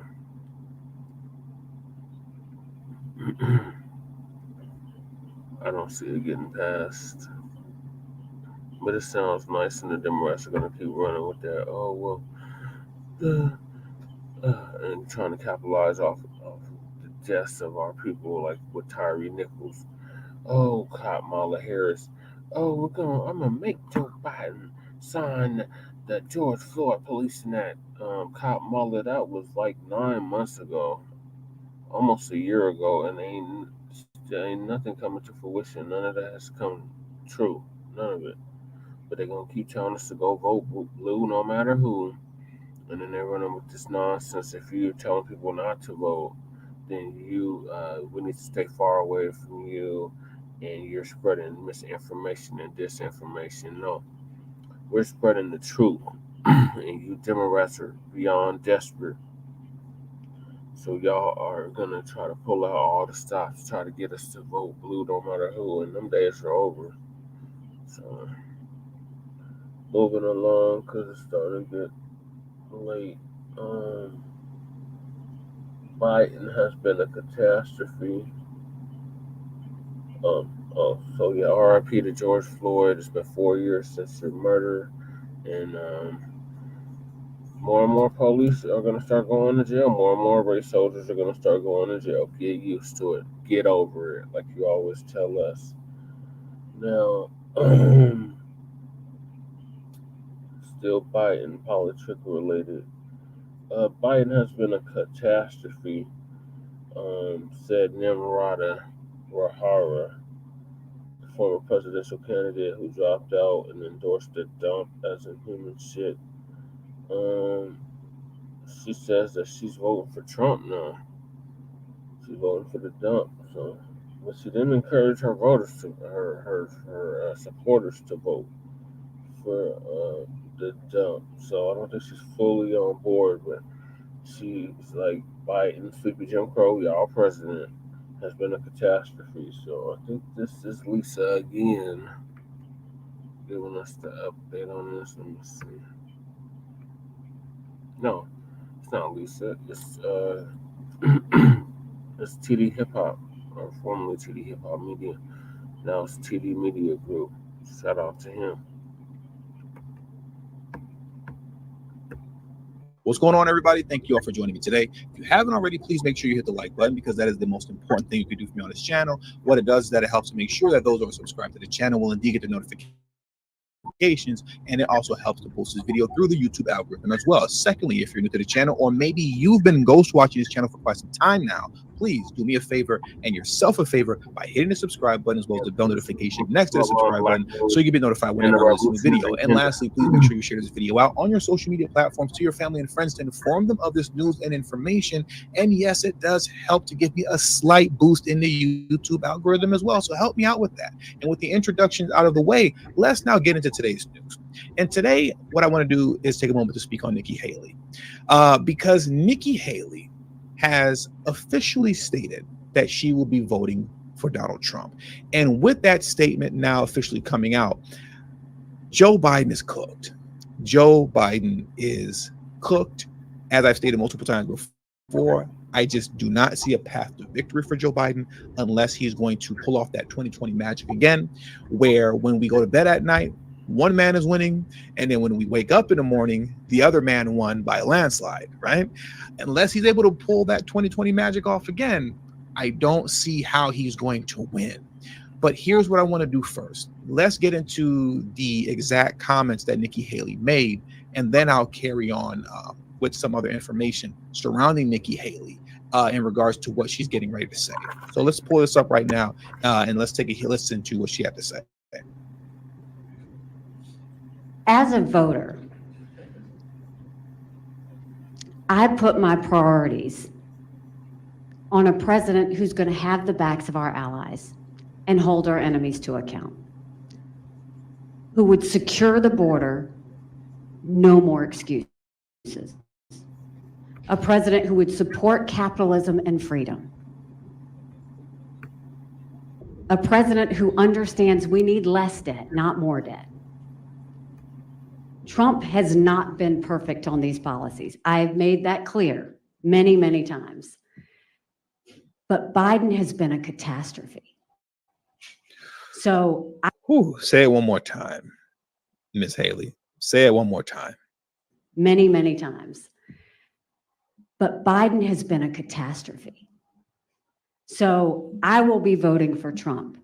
Having said that, I stand by what I said in my suspension speech. Trump would be smart to reach out to the millions of people who voted for me and continue to support me, and not assume that they're just going to be with him. And I genuinely hope he does that. Now, since she has come out and has stated this, you know, there's been a lot of kind of mixed reactions to this. Some people acknowledge, like myself, that this is a crushing blow to Biden, in my opinion, a huge blow to Biden.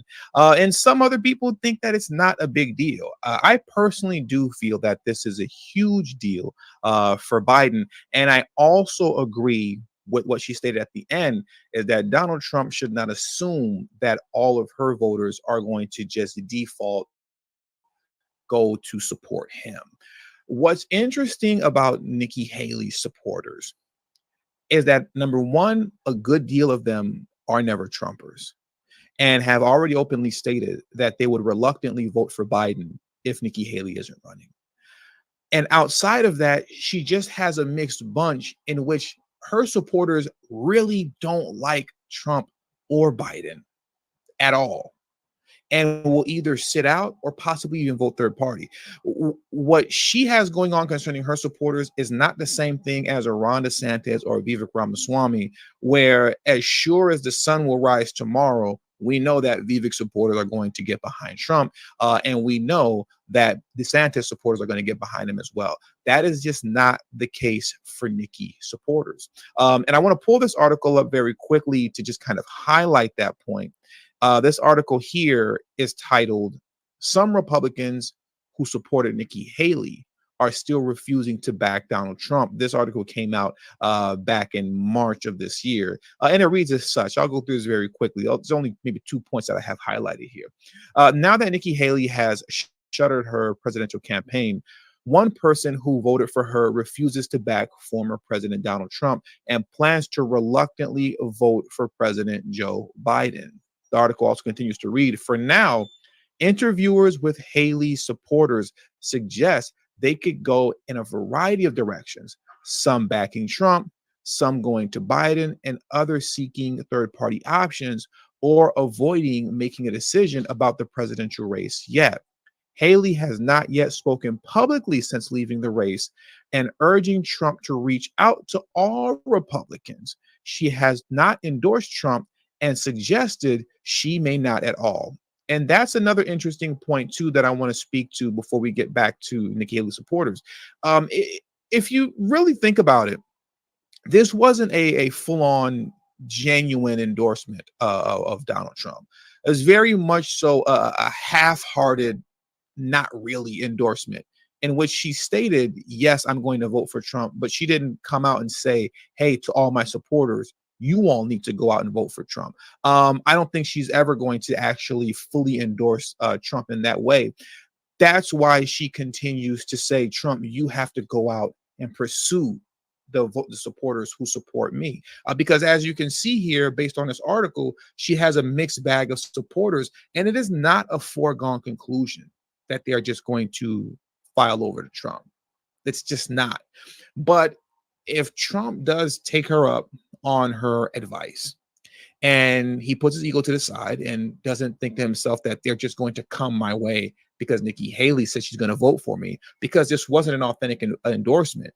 If he does this, with all the other factors that are going up against Biden concerning issues with Black voters, issues with Latino voters, issues with young voters, the people are upset about the economy and how much it costs to put gas in the car and go to the grocery store, including myself.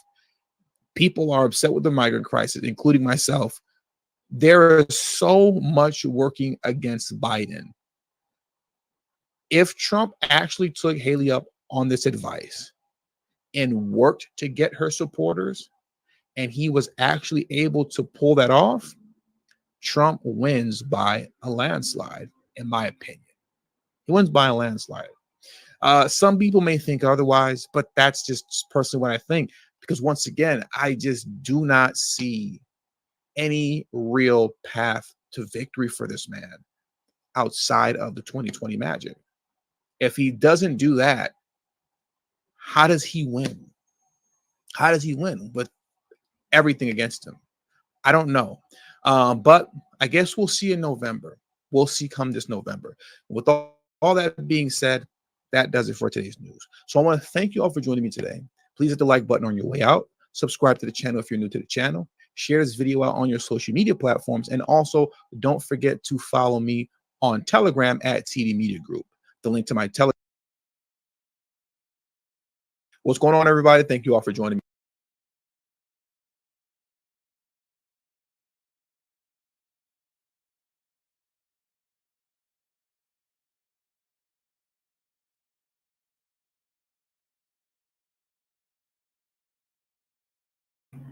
Yep, I agree with TD Media Group.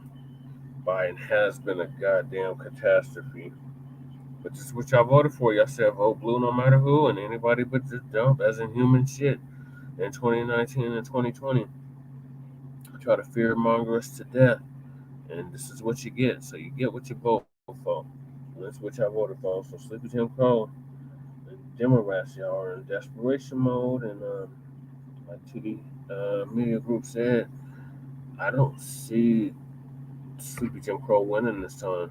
I really don't, unless they try to pull that shit they pulled in 2020. I just don't see it happening. Where, like you said, we went to sleep. The dump was ahead, overwhelmingly ahead. It looked like he was on the road to victory, and then we went to sleep, and the next day we woke up, and Sleepy Jim Crow was declared the president by a landslide. So unless they pull that crap again, I don't see the Sleepy Jim Crow Biden winning in November. But we will see. We'll keep y'all updated. And if the dump as a human shit, and we want to make that perfectly clear, if he's able to get Nimrata's Baraha's voter base to vote for him, he's going to win by a landslide. There's no doubt about it. So we'll keep y'all posted. The next topic is also Sleepy Jim Crow Biden related. Sleepy Jim Crow called himself coming to Morehouse. And the Morehouse students, the black FBA Morehouse students, turned their backs and walked out during Joe Biden's graduation, but it's not for the reason why we would think. It was for the Palestinian Israeli conflict, not for reparations. So I'm gonna let Lisa give us the update on that.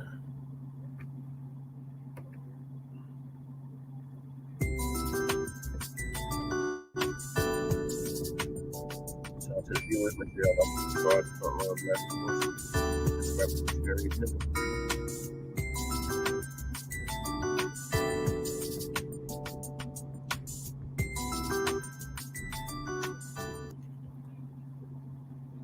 Ladies and gentlemen, Joe Biden gave the commencement speech at Morehouse in Atlanta this past Sunday. And there were some students that protest during his speech by turning their back. Others walked out. And he was addressing the issue of Gaza. And, you know, this was an HBCU. I think it would have been better if he would have addressed some of the issues that Black people were concerned about at the commencement speech, but he addressed what's going on in Gaza. Wow.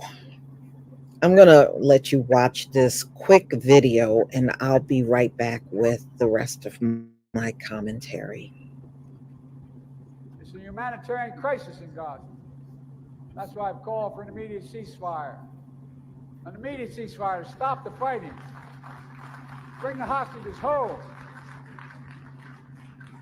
And I've been working on a deal as we speak, working around the clock to lead an international effort to get more aid into Gaza, rebuild Gaza. I'm also working around the clock for more than just one ceasefire, working to bring the region together.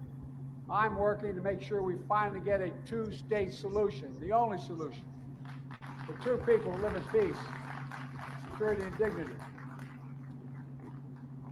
This is one of the hardest, most complicated problems in the world. There's nothing easy about it. I know it angers and frustrates many of you, including my family. Most of all, I know it breaks your heart. It breaks mine as well. Well, it wasn't all bad for Joe Biden, because there were also people included in the audience that vocally supported Joe Biden during the ceremony, giving the president a standing ovation as he approached the stage, according to, you know, some of the people that were at the event. Meanwhile, some grads, you know, that had their chairs turned away from Biden during his speech, and this is according to the New York Times. Others walked out while he was speaking in protest. According to the Times, Biden's speech was largely uninterrupted. When he finished, attendees, the VIP section, chanted 4 more years. Yeah, 4 more years, okay. No more years. So Biden told students in his speech, I support peaceful, nonviolent protest. Your voices should be heard, and I promise you, I hear them. He also said he is working around the clock for an immediate ceasefire. Young people across college campuses, and we saw this over the past few weeks, have been protesting the war, with demonstrations taking place nationwide. And they are demanding, the pro-Palestinian students are demanding their students disclose and divest from companies with financial investments or economic connections to military companies connected to Israel. After Morehouse announced it would welcome Biden to deliver the commencement speech this year and grant him an honorary degree from the historically Black college, current students and alum pushed back. And they were urging them to reconsider. But as you can see, he still gave the speech. In one open letter to Morehouse faculty from a group with the Atlanta University Center Student for Justice in Palestine, Dr. Marlon Milner, class of 1995, he was asking Morehouse not to award an honorary degree to someone morally complicit in a war in Gaza. Well, he's morally complicit in not doing anything for the Black community. That's what he's morally complicit in. So anyway, Morehouse alum Dr. Martin Luther King challenged the historically courageous Lyndon B. Johnson on the Vietnam War after the Civil Rights Act and Voting Rights Act. That's moral courage and not moral complicity. Moral complacency. So anyway, Morehouse does produce businessmen, but let's not fail to produce better men. So this is all he was saying, this alum was saying. So it wasn't just the people in the graduation. They said during the ceremony, there were also people driving past and honking their horns for Palestine. So, ladies and gentlemen, I guess that was the main focus at the commencement speech for Joe Biden that he delivered. And I don't know. I'm not feeling Joe Biden. I haven't the entire time he's been in office. And, here you had the spotlight on you and you didn't talk about not one issue that concerned the Black community, not one. And you were at an HBCU. I don't know, y'all. You might feel differently from me. But you're going to have to tell me what you think about this video. Very interesting, Joe Biden. But I think on this one, you really missed the mark. And he had an opportunity right there. And he let that slip right through his fingers. Please leave your comment and subscribe. Don't forget to hit on the notification bell, and I'll see you on the next video. Peace, family.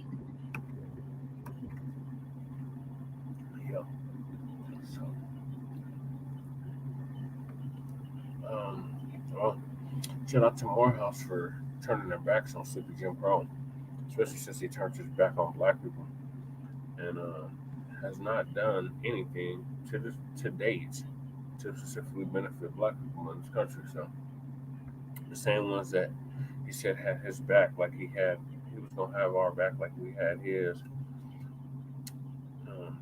when he supposedly won in 2020. So.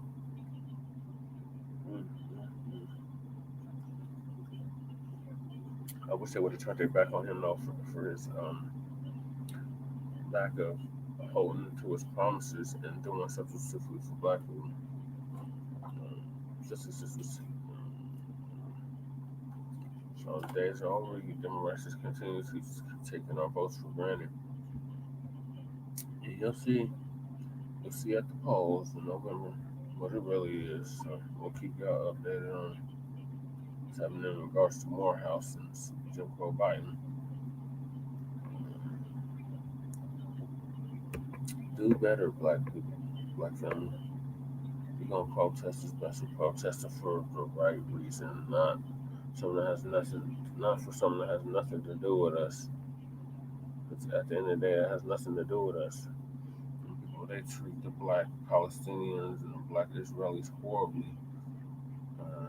So that's not our cause. It's not our fight. We need to just let everybody, like we've been doing, hold their own nuts and focus on us. And that's what we've been doing, especially with this delineation movement. And we're going to keep doing that. And we really don't care who it offends or who it upsets. That's just what it is. All these other groups have draw their line in the sand, and we're drawing ours too. And you better not cross it. So with that being said, I'm going to move us to the MSNBC Democrat chills. They are so desperate, black family. Even here in Denver, over surrounding Free Coon Zone, they're in desperation. They're talking about if you telling people not to vote, then we need to stay far away from you. No, we're saying if you're going to vote, demand something tangible for your vote. Meridian. But they're desperate, and MSNBC is really showing how desperate they are. So I'm going to play that video once I find it. Sorry, y'all, I can't go into over. Oh, to keep up with everything.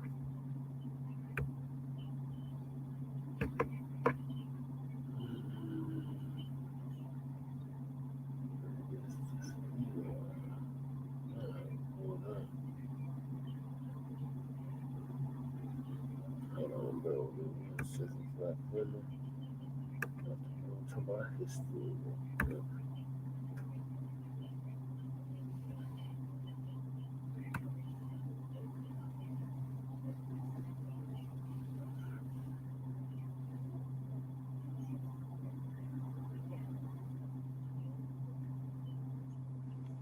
Professor Black Truth. Shout out to Professor Black Truth.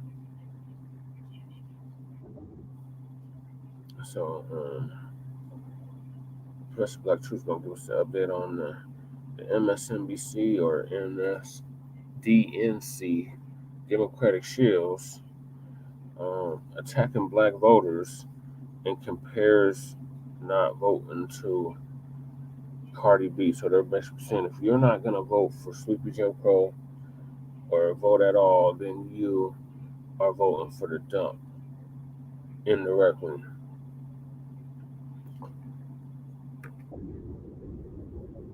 Hit the subscribe button now, along with the bell icon, so you can be notified whenever a new video is posted. And if you're already subscribed, check and make sure that YouTube hasn't unsubscribed you. And of course, be sure to give the video a like as well as share it on your social media. The white supremacists hate that. And now the Sunday address. Black Voters Matter was founded in that race against Doug. When Doug Jones got elected to the United States Senate all those years ago, it was because of the organizing work, thanks to groups like yours on the ground, going to various spaces and places, literally moving people to the polls, galvanizing their interests. She actually had the nerve to form her lips to say that when Doug Jones was running for the Senate, it was Black Voters Matters that went down there and helped him get elected. Yeah, and we told you when Doug Jones got elected, he didn't say one piddling word about black people. Oh, they were trying to position him as if, oh, Doug Jones, it was black women who really made the difference. Yeah, and what did he promise black women? Nothing. And what did he deliver for black women? Nothing. And what did Simone Sanders have to say about that? Nothing. And this is who Simone Sanders brags that Black Voters Matters got elected. People who are not going to do a doggone thing for black people, who ignore us, We put these clowns in office and then they show us their behinds. And Simone Sanders says, let's keep doing that. Yeah, because it's been working great for Black people so far, hasn't it? This is what she brags about. You do have sort of the legislative response to Black empowerment in this generation. And it's a very different type of empowerment than we saw in the 60s. There's a different narrative in different forms. But then you also have, you referenced that backlash within the community itself. And I give you Cardi B, who's very prominent and very well known, saying, well, you know what? I'm not voting in this presidential election. That belies the narrative. It takes the energy out of the story that you're telling about this emerging New South, the power of Black voices and votes pushing back up against the system. But then you have individuals within our community saying, I'm not voting. How do you reconcile that? And what do you say to the Cardi B's out there who are looking at this election and just sort of flaking out because one is old and the other's crazy? Yeah, you know, you give me Cardi B, I say, well, yeah, and you got Sexy Red, and you got a whole bunch of others to go along with that. At the end of the day, though, they do reflect a sentiment that's in some parts of our community, particularly the sentiment of, you know, I don't know what's been done. I don't know if I'm going to vote. And so it's not something that we can just dismiss, right? It's something that we have to address. You ask me, what do I say? And what we say a lot of times when we see that in the communities, we say, you know what? I hear you. I feel you. I do this work every day. And there are days that I wake up and I'm like, oh no, I don't know if I'm feeling this, right?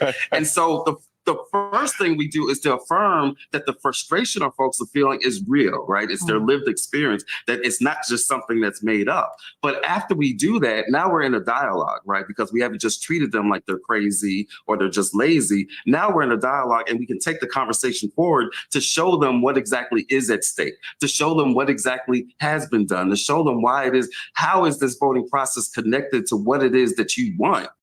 Oh, you can practically smell the desperation, can't you? All of that phony bravado and all of that fake arrogance that they had is totally gone. They're looking quite deflated, the bootlick class on white media cable nowadays, aren't they? Looking quite deflated indeed. So you have Black Voters Matter, who is a sock puppet group, by the way. I've told you about them on this channel numerous times before. They're a dummy front group for white DNC donors who want to finesse us into voting for nothing. And this very intersectional individual who they had in front of the camera sitting here talking about how great it is to vote for the Democrats, but he couldn't tell you why. This entire segment was practically written by the DNC. It's a pathetic and clumsy bit of political propaganda. They bring up Cardi B because they know the Black grassroots has no respect for her. So they think that by claiming Cardi B is echoing our sentiments, that's supposed to make us drop our position and vote for Biden, or it's supposed to make the less informed out there think, ooh, Cardi B is saying the same thing that these Black media folks are saying, you know, maybe they all is wrong. I just need to leave them all alone. And then hopefully some of them who don't pay so much attention, they'll be migrating away from what we're doing. That's what mentioning Cardi B was supposed to accomplish. She's an immigrant. On top of that, she's certainly not FBA. So by mentioning her, they think that it's going to muddy the waters. After all, does intelligent Black society want to be associated with the trash bag heifer who made WAP? Now, in regards to this little talking point, keep in mind, this is the same Democratic Party who made Get Your Booty to the Polls. These are the people who apparently think that they're going to play on Cardi B's sordid reputation as a means to drive a wedge between each one of us. Make no mistake, this hit piece is a direct attack on the Black grassroots. They might as well have said, don't listen to Tariq or Professor Black Truth or any of those other troublemakers online. That's what they should have said. Also, look at what Honey Bunch here said. And so it's not something that we can just dismiss, right? It's something that we have to address. You ask me, what do I say? And what we say a lot of times when we see that in the communities, we say, you know what? I hear you. I feel you. I do this work every day. And there are days that I wake up and I'm like, oh no, I don't know if I'm feeling this, right? And so the first thing we do is to affirm that the frustration our folks are feeling is real, right? It's their lived experience, that it's not just something that's made up. The first thing we need to do is to acknowledge their lived experience, that they're not making this up. Oh, how very different MSNBC sounds now. Because it was back during the 2020 election that Joy Reid used her show as a platform to launch an attack against the Black media. And just like with this MSNBC segment, Joy Reid was also using another one of these little sock puppet organizations propped up by a bunch of white shadow money She was using one of them little groups. So this is what these guys do. The same doggone strategy, the same moves over and over again. Get some sock puppet organization paid for by white power and get their little flunky black person to get out there and attack us obliquely. And when Joy Reid launched her broadside against us, she was attacking everything we were saying, everything that we were talking about reparations, everything we were saying about black people getting tangibles or no vote. MSNBC was attacking it then. So this flies in the face of what the world they were doing just a few years ago. Oh, how the narrative has changed. Yeah, because they tried to ignore us. They tried to ignore us for many, many years. They thought that they were going to ignore us out of existence. But what they realize is their ability to just conjure magic, it don't work. They're not going to be able to do that hat trick. The old, we control the horizontal and the vertical. No, you don't. It's not a matter of if you just don't talk about us, we'll go away.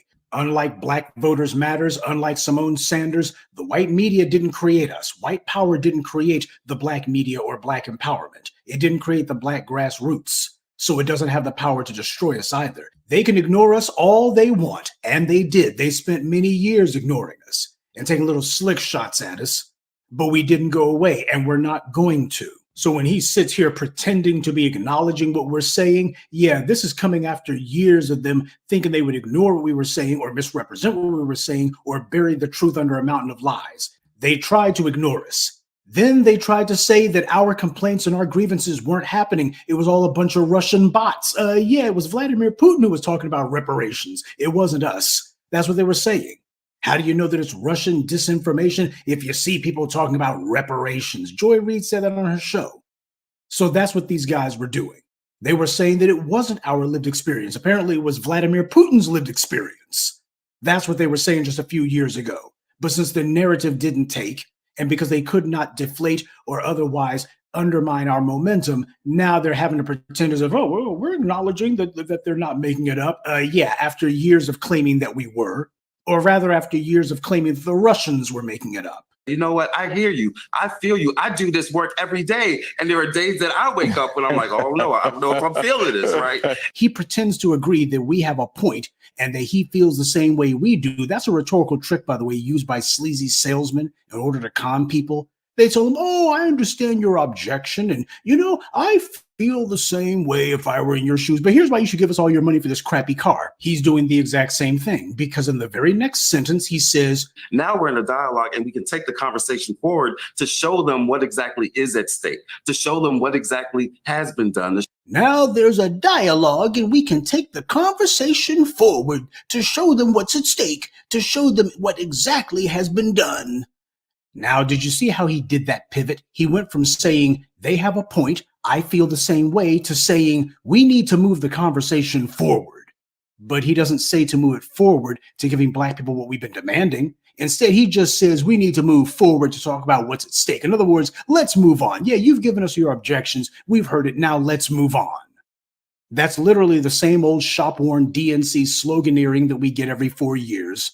This is the most important election of our lifetimes, they say. The most important election in human history, they say. We heard that in 1988, then in 1992, and 96, and 2000, and 2004, and 2008, and 2016, and in 2020, and we're hearing it again now. This guy is trying to lead us back to the treadmill to nowhere and have us running in circles again. Some of you will go for it because some people are shills and plants around here. They're easy to spot. But those of you with an IQ higher than your shoe size will be able to see through the scam regardless. This clown is part of the DNC's Get Out the Black Vote effort. Because at no point does Tinkerbell here actually say what Democrats have done for us. Did you notice that? He just wallpapers right over that, blows right past it. It doesn't really matter. What matters is what's at stake. None of these DNC plants can ever say what Biden has actually done for black people. Well, I can tell you all about the broken promises that Biden made 4 years ago. The White House level police accountability commission that he had promised during the 2020 election. As soon as they called the election for Biden, he immediately said that he suddenly realized he didn't have time for that. And well, Congress ought to handle it. But even if I were stupid enough to seriously think that he ever wanted a congressional level police accountability commission, he never mentioned it to Nancy Pelosi. And he never mentioned any of that at the State of the Union addresses. In 4 years, he hasn't done that. Keep in mind, the State of the Union address is where presidents always present the policy ideas that they really want to pressure Congress to pass. but he didn't say a word about a police accountability commission or how Congress needs to establish one. And then there was the George Floyd Policing Act, which also went nowhere, though Biden did make sure to give the thugs in blue hundreds of millions of dollars by misdirecting COVID funds, appropriating COVID money to police departments. Now, he didn't do what he did with the 94 crime bill and use that federal money as leverage to compel police departments to change their policies, end qualified immunity, punish cops severely for misconduct, stop hiring police who bounce from one police agency to another. He didn't do that. Instead, he just forked over hundreds of millions of dollars with no strings attached. This was rewarding those criminals for their barbarism. And who can forget how the Biden administration, in an unprecedented move, he sent his Solicitor General to the Supreme Court, the Trump-appointed Supreme Court, in a case that the federal government wasn't even involved in. And yet Biden sent his Solicitor General to the Supreme Court to interject his view that the police shouldn't face civil liability when they intentionally violate someone's Miranda rights. And then there was Biden's so-called Lift Every Voice plan, which he and Kamala couldn't even define what that was. It was basically just a list of the same old empty DNC talking points about economic change and social justice. Well, there was no change and no justice and no Lift Every Voice plan either for the last 4 years. Biden didn't even have the decency to announce that he was dropping that pathetic canard. He just stopped talking about it. And the white media and these black bootlicks, they let him get away with it. These are just a few of Biden's broken promises, but Sweet Cheeks here didn't say a word about them because the only reason they had him in front of the cameras was to whitewash all of that.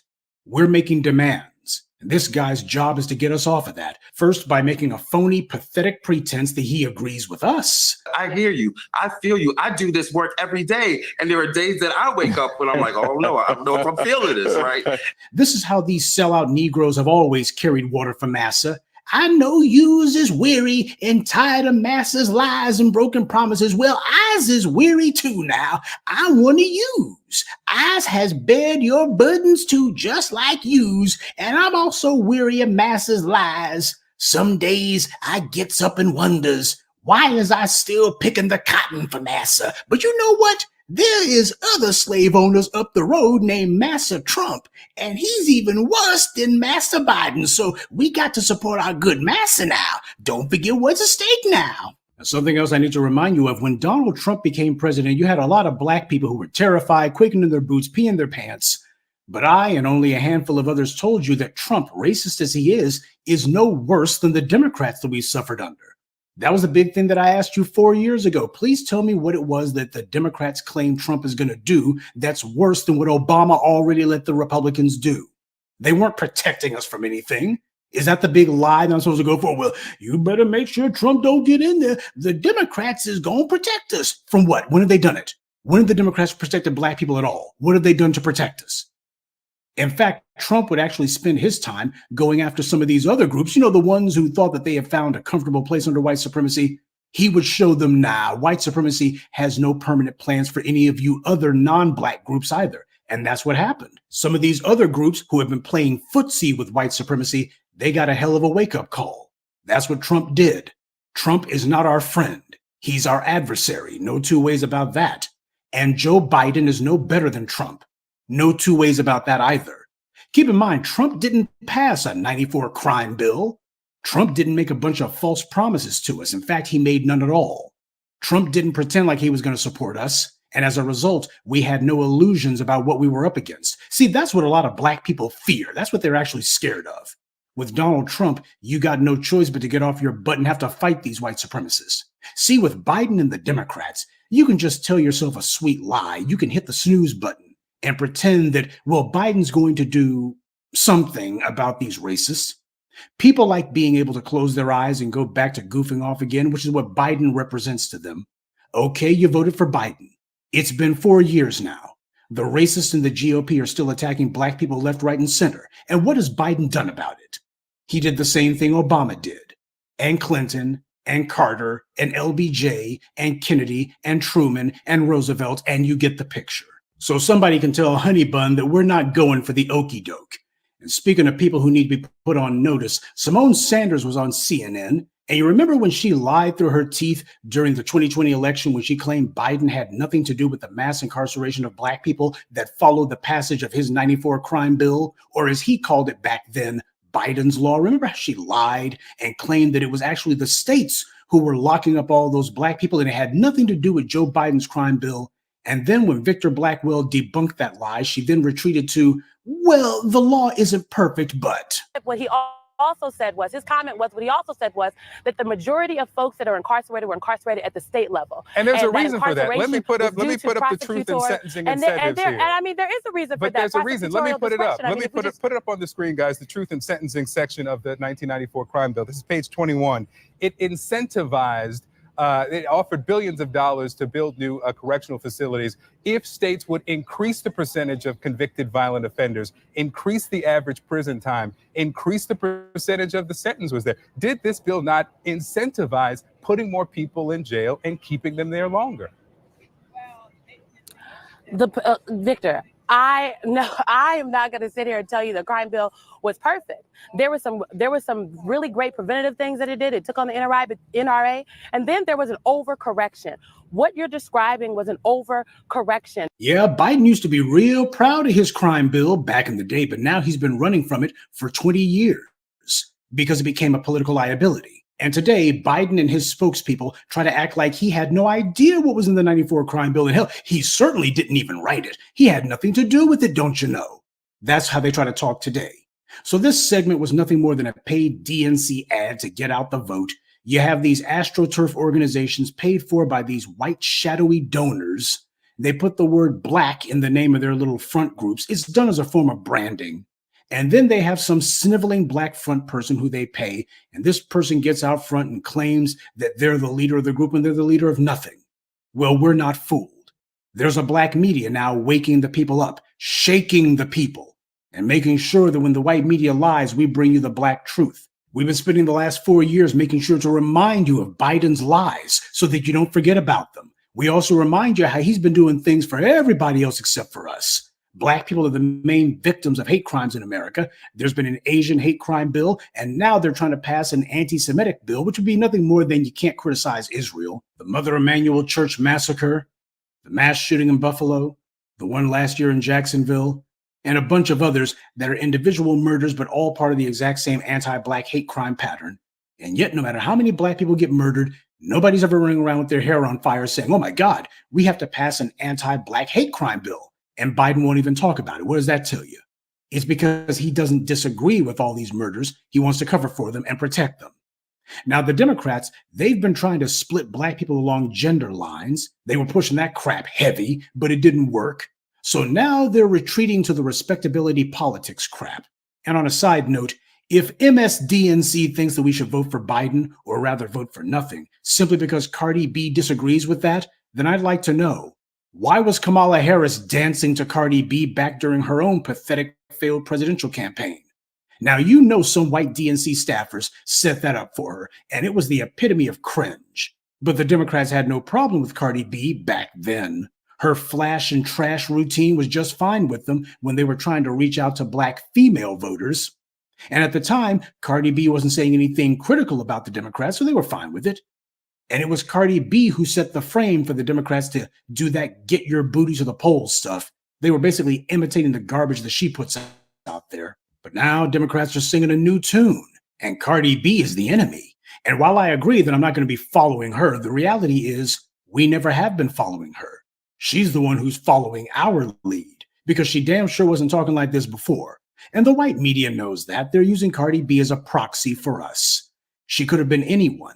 As long as they're a prominent Black person and they're saying things that sound similar to what we say, they would be spouting the exact same faux critical line. So they're just going to rinse and repeat the same old message because tragically there's a few soft-headed Negroes out there who don't think. And while this sad trend has begun to change, the question is, has it changed enough? I also noticed that they're not talking about polls anymore. Notice that? Remember when the Democrats and the white media used to talk about Black voters overwhelmingly love Obama's stankin' drawers? Well, you haven't seen a good poll for the Democrats with Black voters in years, have you? And neither Mamie Sanders nor Sweet Pea said anything about that. Nobody's saying the old, well, we know the past polling looks bad, but we got some good polls over here. They can't say that.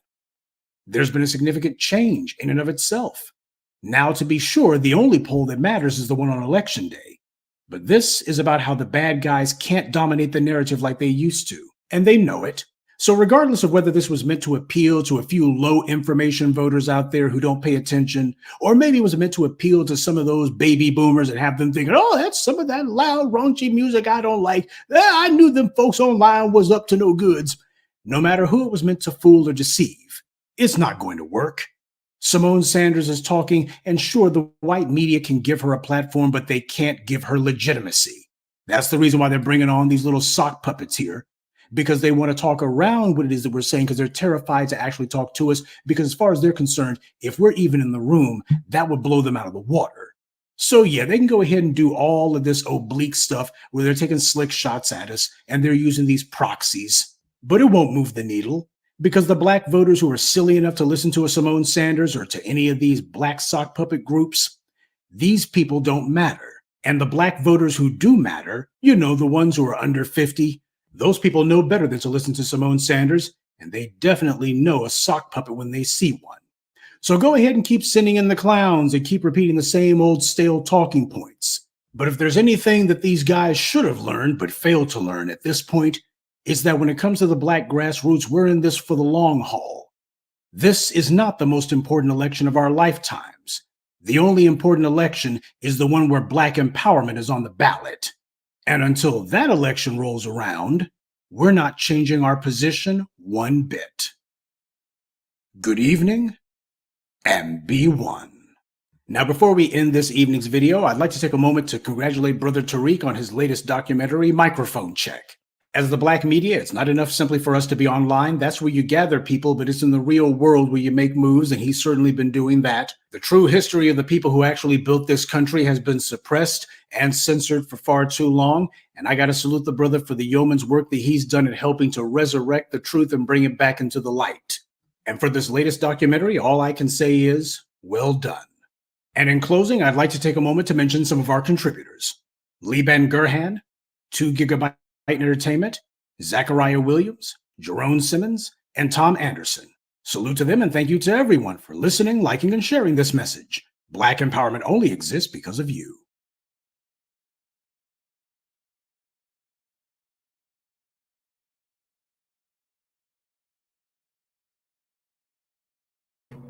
Yep. So yeah, I agree with everything I think the professor was saying.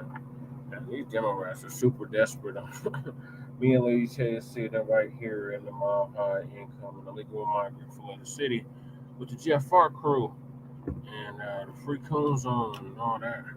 They are definitely desperate and running with this narrative that we are spreading disinformation, that we don't want people to vote, and all this dumb shit, making little slick shots. We see you.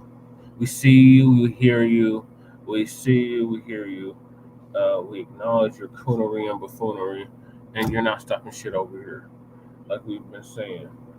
This is gonna be a marathon, not a sprint, and we're in it for the long haul. You know what I'm saying? This is the day one. So Jeff Fart, Roly Poly Martin, Joyless Reed, Tiffany Cross-Eyed, Tiffany Cross,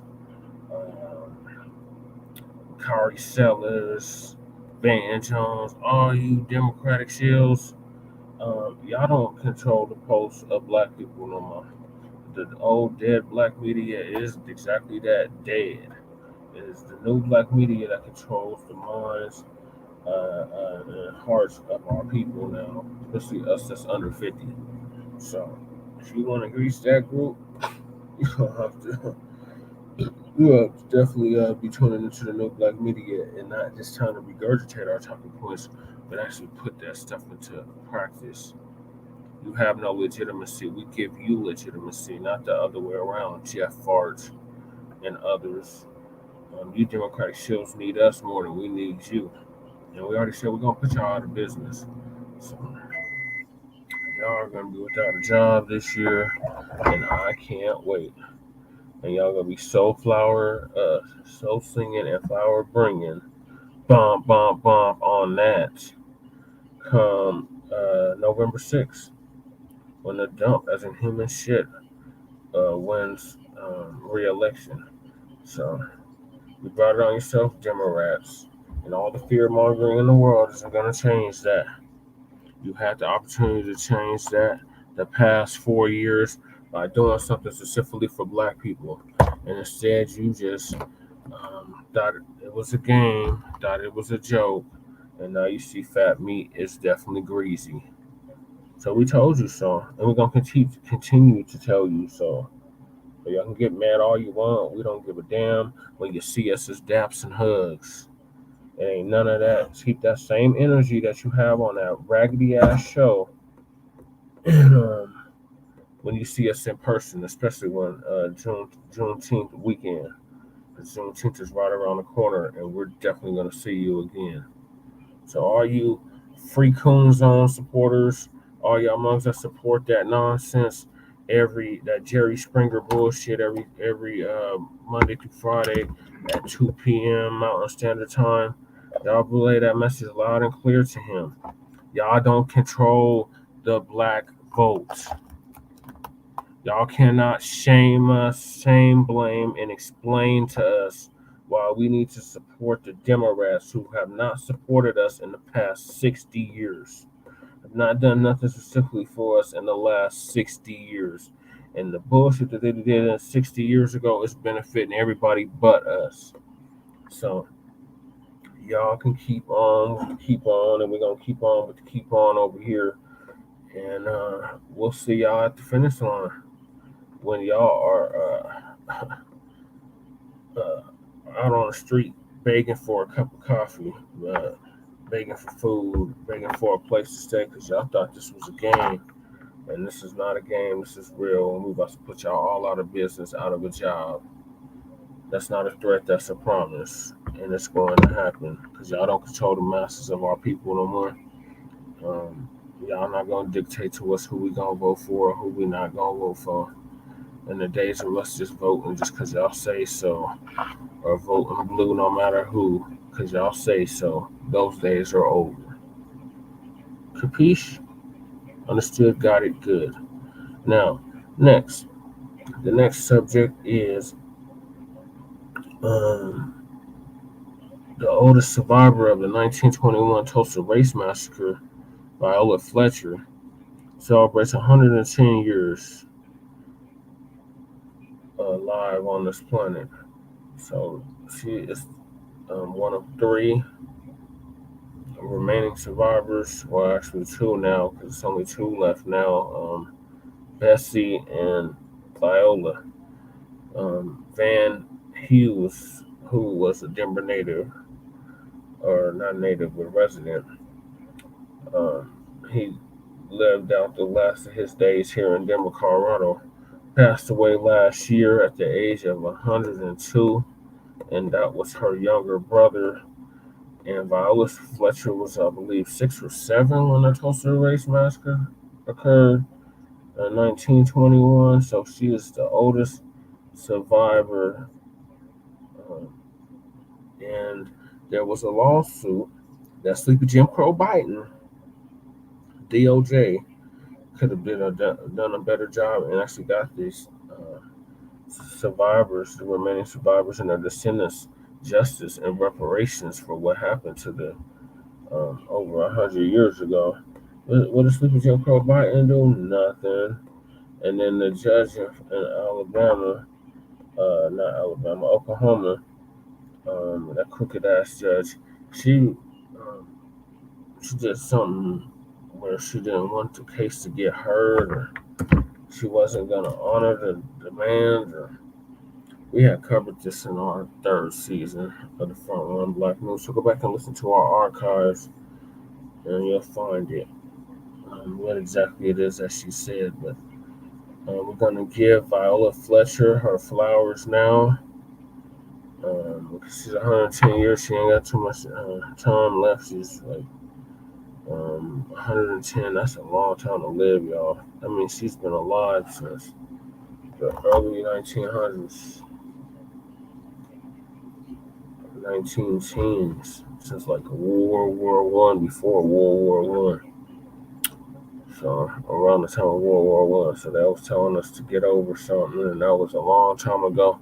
And there ain't nobody living now that was a slave and all that nonsense. We got somebody that was direct descendant of a slave, like literally direct descendant of a slave, like less than a generation removed from slavery. That's still alive. That has yet to get justice for what happened to her family and those that occupied the Greenwood district of Tulsa, Oklahoma, over 100 years ago. So y'all can miss us with that. And do better, Democrats, if you want the black vote. Otherwise, it's the couch or third party. And you only have yourselves to blame, Democrats. Stop trying to blame us for our people not going out and voting blue no matter who. Them days are over. If you want to make it right, you can start right here and get justice for Viola, Fletcher, and the other sister, Bessie, for what this United States government was in cahoots with. Because they like to say it was just the white moms, but no, it was the police, it was the sheriff, and it was the United States government, the U.S. military, that was all involved in the Tulsa race massacre. So they all owe. And they need to come correct and cut the goddamn check. So Lisa's going to give us an update on that. Make the video pulled up so y'all can see it. Shout out to the viewers. Make sure y'all like and subscribe to Frontline Black News and the Revolutionary Agenda. And also join us this coming Tuesday for Shabaka's Black Experience Enhanced on Blog Talk Radio and YouTube. And Facebook. Yeah, YouTube, Facebook. Yeah. And like and subscribe to Shabaka EXP on X.com and on Facebook.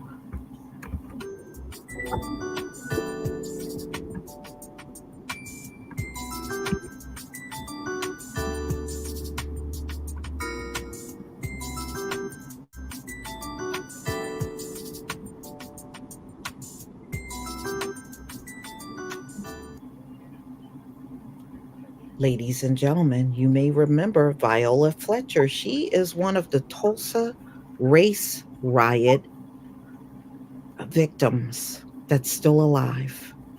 And America is such a hateful, evil country that they won't even pay out to a victim that is still living. So it's not about you were never a slave and all that garbage they'd like to get up in our face and say. It's about you're black and we're not going to pay you anything for reparations. But anybody that's not black, we're going to give them reparations. That's what it's all about. That's all. I mean, this is living proof. You got a living person right here that experienced one of the bloodiest massacres that occurred on American soil, and you still won't do anything for her. Still won't give her anything. So, y'all, it just goes back to what I said. All of American society, American government, and all of American, just as a whole, is rooted in racism. And this is living proof. You got a survivor here. She lived through it, and you still won't do nothing. It's all about racism. And plus, we already know it is anyway, because the way you question us on reparations, any other group that gets it, you don't question them like that. It's just too damn obvious and in your face. So Viola Fletcher was 7 years old when the Tulsa massacre occurred. She is now at the ripe old age of 110 years old. Can you imagine the stories this woman could tell that she has seen and experienced in her lifetime? Can you imagine everything that she has gone through, the racism and just trying to live and get through life in this wicked ass nation? that's what she and her family had to do.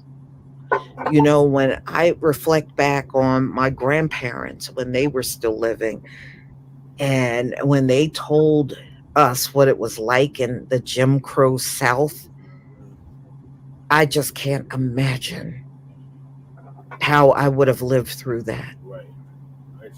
You know, that was just such a horrible time. And I remember when we were children, the lynchings were still going on in the South. Ladies and gentlemen, when my family, because we were from the city, I was from the city of Philadelphia.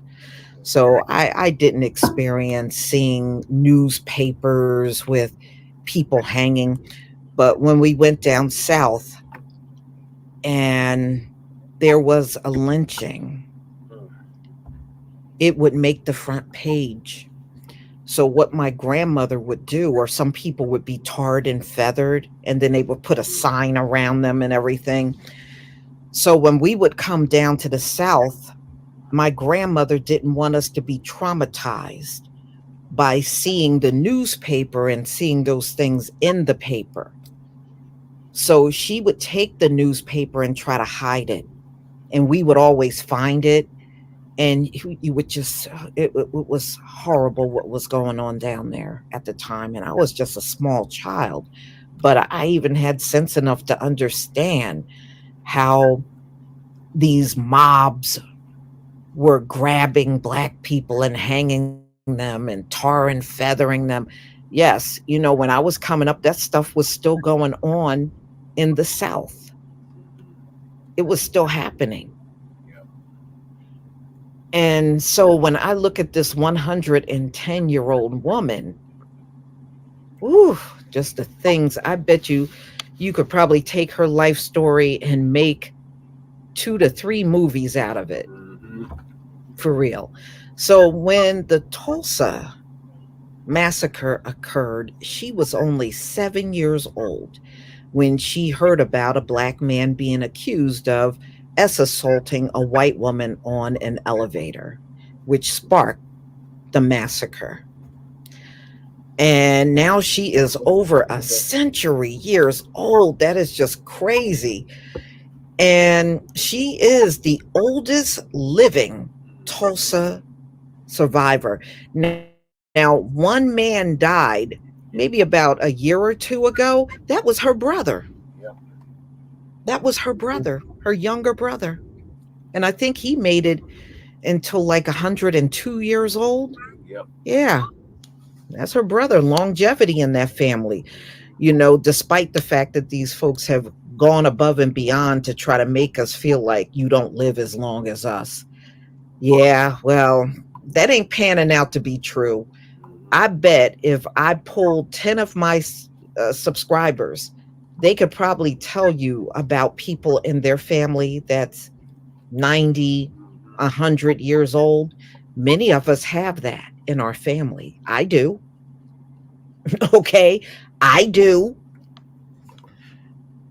So you can miss us with that. You don't live as long as we do. And, you know, one troll tried to come in here and say that. So I said, let me go look this up. Y'all, it is barely 3 years. Man, if you can live 20 to 30 years longer than us, then I would think that was a big deal. 3 years, go somewhere and sit your ass down. Right. So anyway, ladies and gentlemen, June 1st, 1921, Viola, her last name was Ford back then, Viola Ford, and she was 7 years old, June 1st, 1921.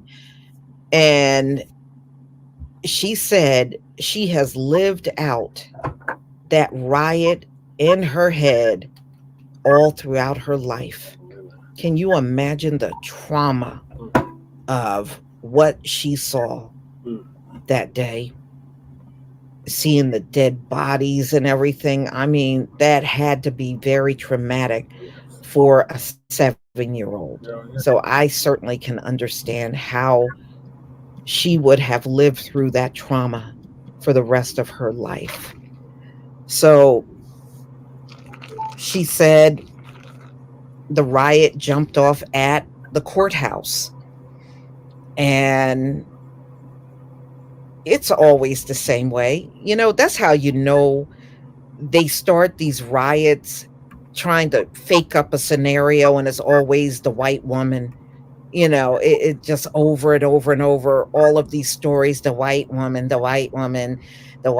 said this, and the riot started, the white woman said that, and this person was hung, and the white woman said, come on, y'all can give people a headache with that mess. So anyway, this happened in Tulsa's Greenwood district. Now, there were several Black Wall Streets, ladies and gentlemen, but it pretty much ended the same way. And it just goes to show you one thing about Black Wall Street. It is a shining example of our people pulling themselves up by the bootstraps. Do you know they were prosperous for 15 straight years? And when you look at the financial situation here in America, they can barely get through a decade without having financial issues. America's going through some serious financial issues now. Now the game they try to play is everything is falling apart financially. Housing is crazy. Don't say the word recession. Don't say the word recession. That's the little silly game. These people are silly. They are silly as hell. So anyway, so they think if they don't say the word recession, that we don't think we're in a recession. This is how their minds work. So 15 straight years of prosperity. That's what Black Wall Street was. And it can't be matched to this very day. None of these other communities out here have come close to matching it. Not even close. So, and don't let them come and troll telling you they've matched it. They're lying. No, they haven't. No, they haven't. All you got to do is look at the financial crashes and recessions all throughout history in this country. They have never matched it to this very day. So she speaks of the violence that occurred that day. She remembers, and the fires, they had set ablaze 35 city blocks. You can see the pictures of it. That's one thing. They had no shame in what they did. So there's a lot of documentation. There's a lot of photographs of events because they had no shame about it at all. So 35 blocks set ablaze because they were jealous of Black people living better than them. And hundreds of people were killed. They're lying about the numbers. That's one thing. Whenever there were riots and towns burned down, they always try to downplay the numbers. So you can forget about getting real numbers from these folks. They got a serious inability to give real numbers. That's why we've been 13% of the population since 1860. Because they have a serious inability to tell the truth about the numbers. So anyway, hundreds, probably thousands were injured. According to historians, and to this very day, they pretend like they can't find these mass graves. And I believe they're lying about that too. I think they know exactly where these graves are, but they're playing dumb like they don't know where nothing is. And I absolutely do not believe them. And it's only because of the history, y'all. The reason why we don't see slave cemeteries is because they blew them up. They bulldozed the cemetery, and they build houses and parking lots and roads on top of those cemeteries. So you don't ever see them. But I believe they know exactly where they are. I really do. So in 1932, Viola Ford, she married Robert Fletcher. and they relocated to California, and they worked at the shipyards during World War II, where she said she worked as an assistant welder and placed steel slabs to form ships. After the war, the Fletchers, they went back to Oklahoma. They settled down and raised their 3 children. She said she literally can see this massacre occurring every single day in her mind. She can still see it crystal clear of what happened. Yeah, I bet she can. That's a very traumatic thing to live through. So she is living proof. You got a survivor that's living, and this government is so evil, they won't even give her reparations, and she lived through it. She and one other survivor, they're the only 2 that are living.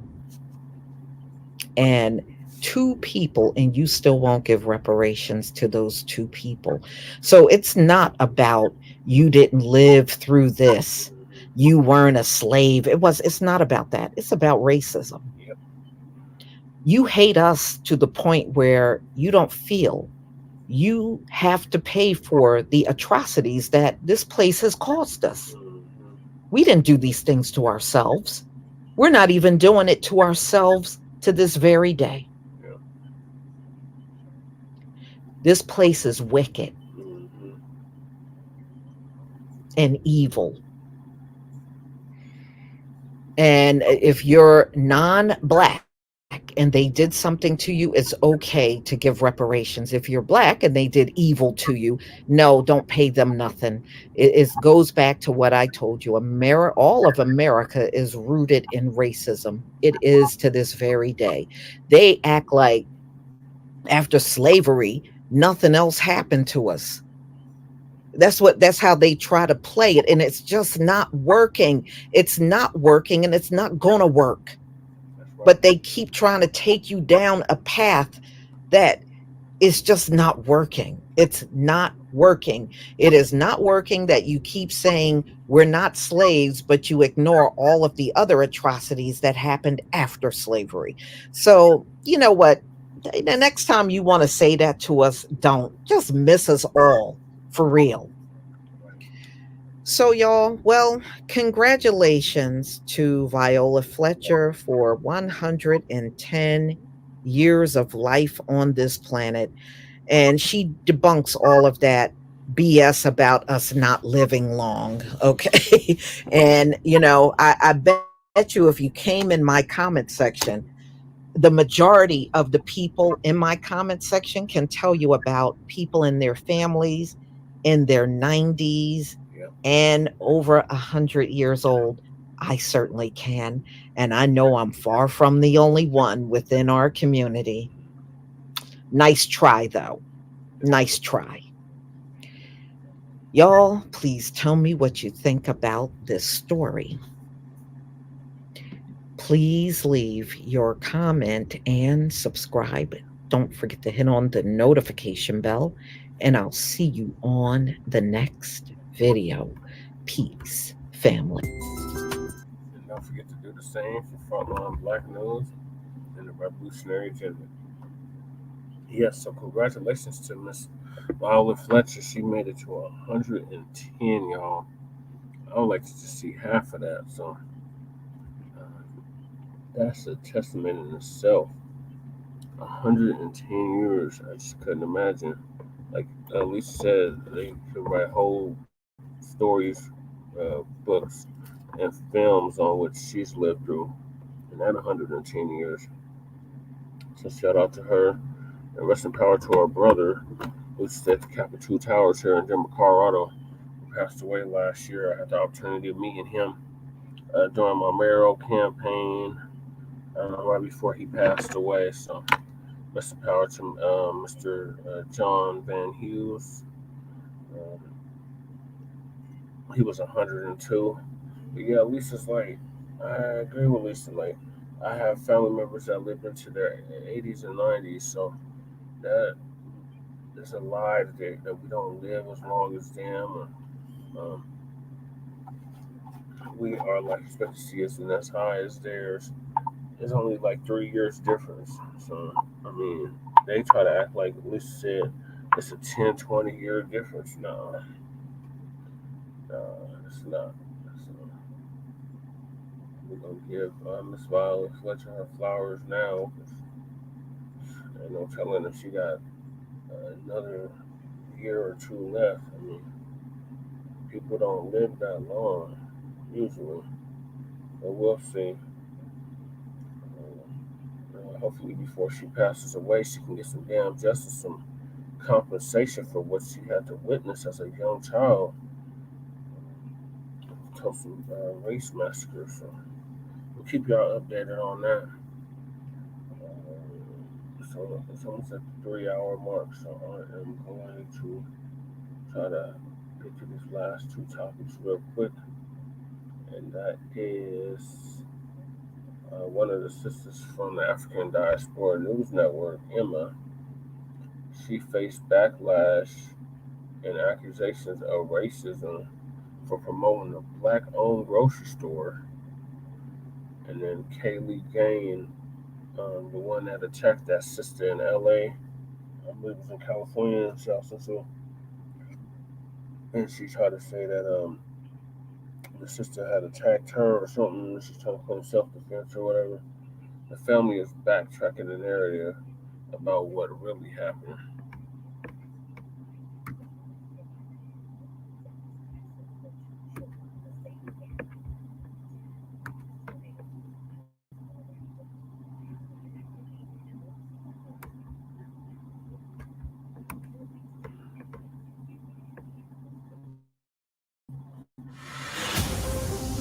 Introducing the African Diaspora News Channel app, your gateway to stories that's overlooked by the corporate mainstream media.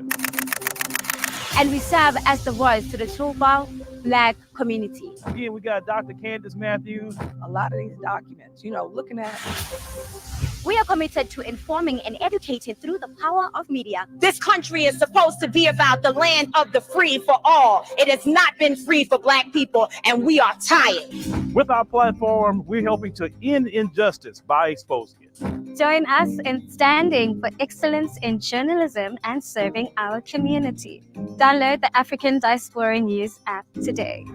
So we're going to talk about my experience. I have family that lives in Brampton. And for the people that live in Ontario, we know that Brampton is primarily populated by the South Asian community. The city of Brampton has over 65% of the population there being South Asian. I repeat, the Black population is just a little over 16%.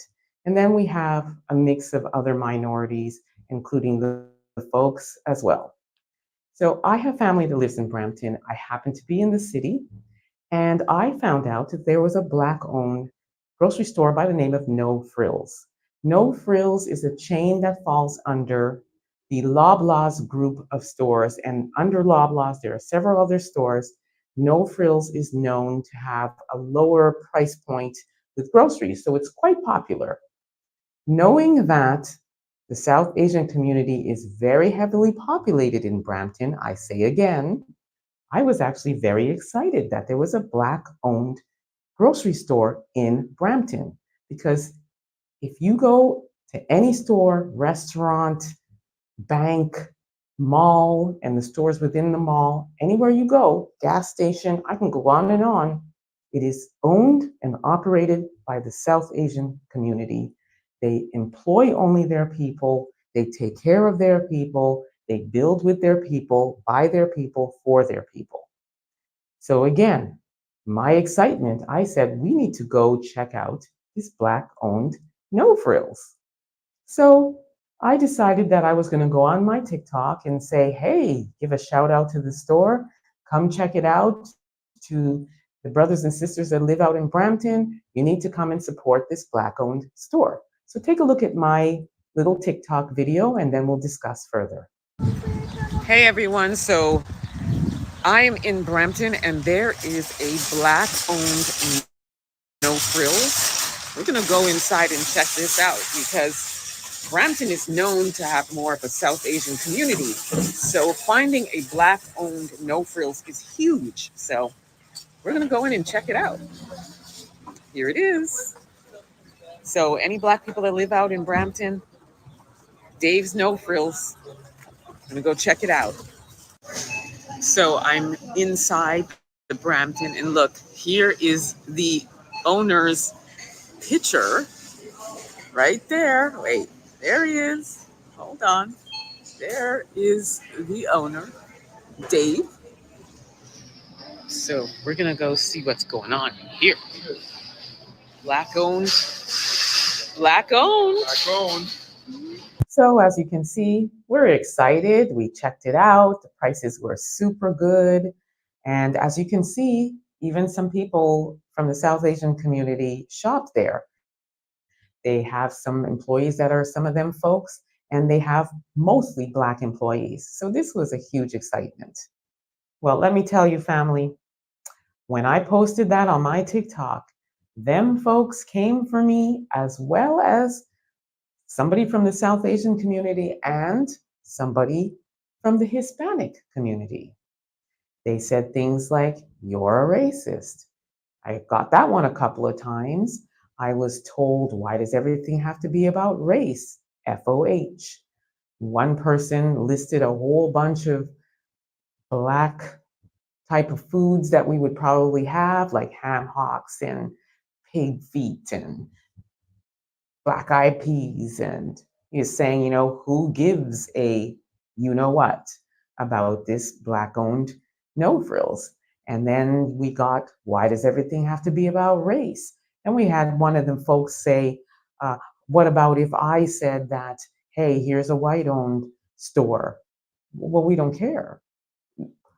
We are just happy, like I said in the video, that a Black-owned No Frills, again, falls under a grocery chain in a neighborhood or area that is primarily dominated by the South Asian community. So we're just excited, and we're saying, support this brother. His name is David Hale Jesus, and he owns that No Frills. I can't say it enough because it is very exciting. While I got a lot of people, brothers and sisters that were very happy about it, and they said that they'll be more than happy to go check it out. As I said, we had people like this who came for my neck and called me racist, as I said. Now, what in what I just said in that video is racist? What is the definition of a racist? A racist is somebody that discriminates against another race and tries to take power of that race and wants to dominate that race and wants to harm that race. So we know what the history is of a racist, and none of what I said is racist. I said, hey, here's a Black-owned No Frills in a neighborhood that is dominated by one specific race of people. And so, hey, Black people, brothers and sisters, you need to come and support this Black-owned business. We're just over here happy and standing on our Black business. So we don't care if you want to put something up and say it's white-owned. We don't care. We care about our people. We will support our people. We will uplift our people. We will acknowledge our people. That does not make us racist. What I strongly urge people who are calling me a racist because I am shouting from the rooftops in excitement about a Black-owned business to go and educate yourself on what the word racist means. In the meantime, I encourage all people who live in the Brampton area or in the Peel region, all our brothers and sisters, go out and support Dave's No Frills, 700 Balmoral Drive in Brampton, Ontario. Support Black-owned businesses. Let me know what you all think about this. Don't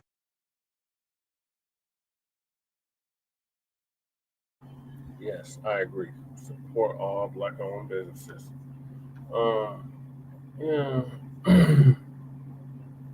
Shout out to No Frills out in Canada, the Providence or Ontario, uh, for being the first Black-owned grocery chain in Canada. We definitely need one of those here in the Americas, in the United States, to be exact. Because currently we have nothing but white chains that we have to get our groceries and food from. So it would be refreshing to have an actual Black-owned grocery store chain here in the Americas, in the United States.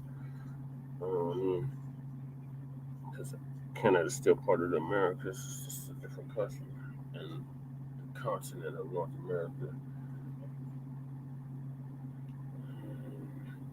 And yeah, there was nothing racist about what the sister said. The sister was right on, like, yeah, we should be supporting Black businesses. Why is that a problem? That we're supporting Black businesses and we're acknowledging that there's a Black business in this given area, city, or whatever. It's just projection from the suspected white supremacists. They are threatened by any kind of Black success, any kind of Black doing for selfness. They can't stand it. So, shout out to the brother that owns this chain. It continues to expand throughout Canada, and eventually it will get to the United States of America as well. Because that's a serious problem in our communities. We don't have access to free, healthy food. A lot of times we live in food deserts. And if we do have a grocery store, it's owned by a white-owned conglomerate like Kroger or Piggly Wiggly or wherever you're at. It varies, but here in Colorado, it's Kroger and Safeway, and Whole Foods and Sprouts. The neighborhood I'm in right now, Northeast Park Hill in general, there's no grocery store in Park Hill. There's a grocery store in Central Park. There's a grocery store on the east side. There's no grocery store in Park Hill.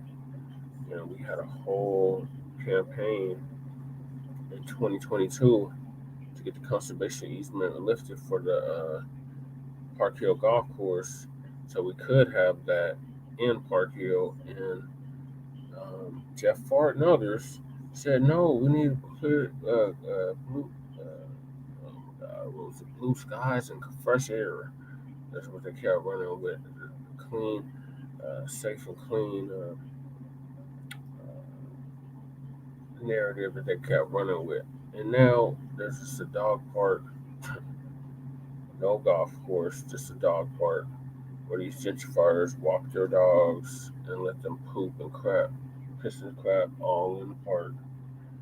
But there's no grocery store, there's no Black-owned businesses, there's no nothing.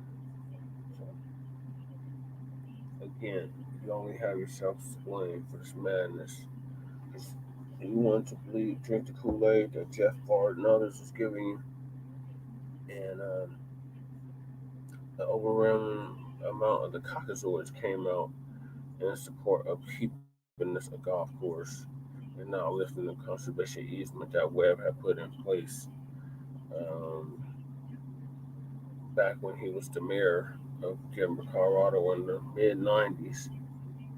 So, yeah, now we have no grocery store, no place for Black-owned businesses to start and thrive. It is just a damn dog park, you know. And then we had a similar situation in Montbello with the Fresh Loaves. Fresh Loaves supposed to be opening soon, which is supposed to be a local grocery store that's going to be located in Montbello. So once it opens up, we'll let y'all know and give y'all an update. Those of y'all that are tuning in from Denver, Colorado, or Aurora, Colorado. And so the last topic of the night, Black family, is the Kaylee Gain case And now the family is backtracking the narrative about what really happened. So this suspected white supremacist attacked this black girl, and then when it's time for her to get charged, she started copping pleas, talking about she was acted in self-defense and all of this. So now the family is backtracking on what really happened. So shout out to Tori and Rand Reloaded for this update. Very interesting that I recently did a video talking about a PC girl who got into a fight with another black girl, with two black girls, and in that fight she called them the N-word, and they went back and pretty much dragged her, like literally dragged her. And I brought up Kaylee Gain, and then I saw, you know, people in the comment section bring up Kaylee Gain, asking me, was there any update on it? And then I was like, no, I don't see any updates as it pertains to that. And then all of a sudden, this update literally falls into my lap. Literally, I'm recording this video on May 15th, and it fell into my, it came out on May 13th, 2 days ago, from the Atlanta Black Star, where it says Kaylee Gain's family backtracks, admits she made a terrible choice in viral fight that left her with a fractured skull, as juvenile officer confirms black teen acted in self-defense. When I went over this in a live stream when this first happened back in March, we been called that.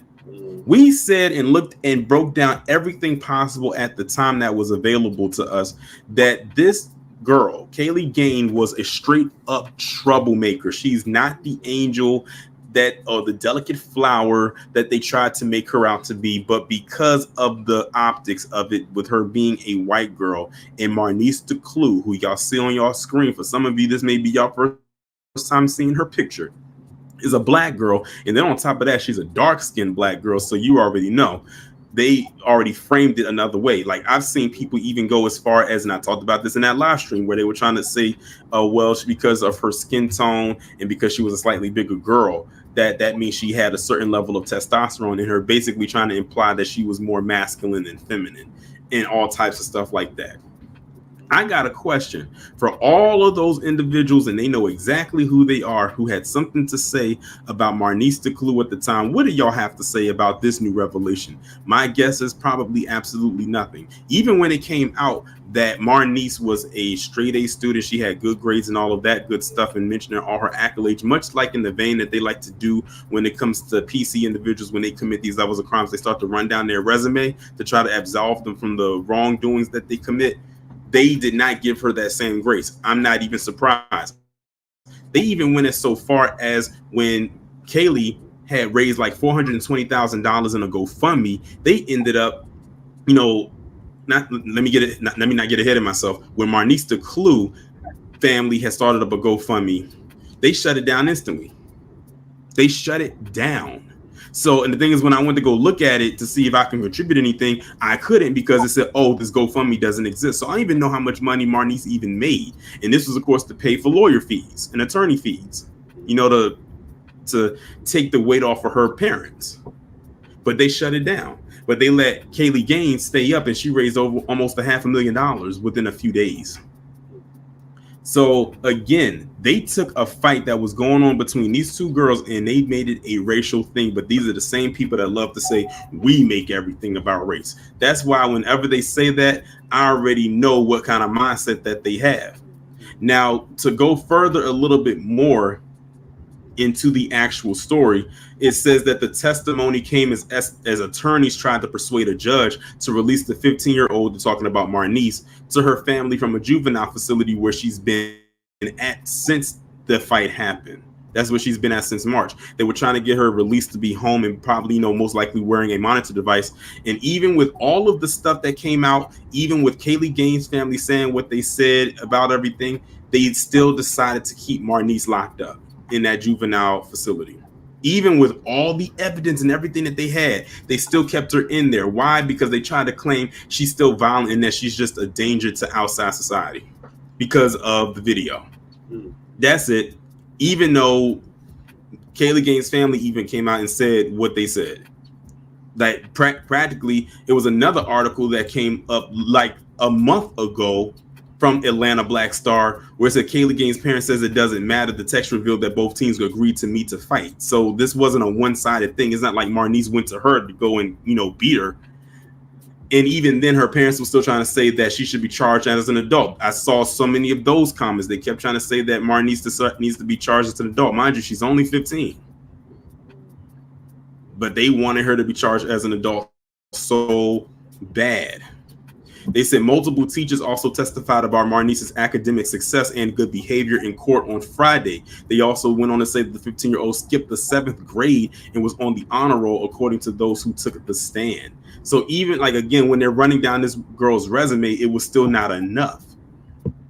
They said Gaines was not even supposed to be near the school grounds that day and returned to the area to settle a quote-unquote score that stemmed from the previous fight with one of Marnice's friends. And I'm guessing that was a video that went out maybe the day before or something like that, because it says that Kaylee Gaines has a history of being with some girls or a crew and going around just jumping girls. And I think one of the girls was Marnice's friends, and well, she got the best of her that day. And if y'all look at the video, you saw that one of the girls that was there who tried to get in on that was trying to jump Marnice, but another person had to pull that girl off of her to keep her from doing that.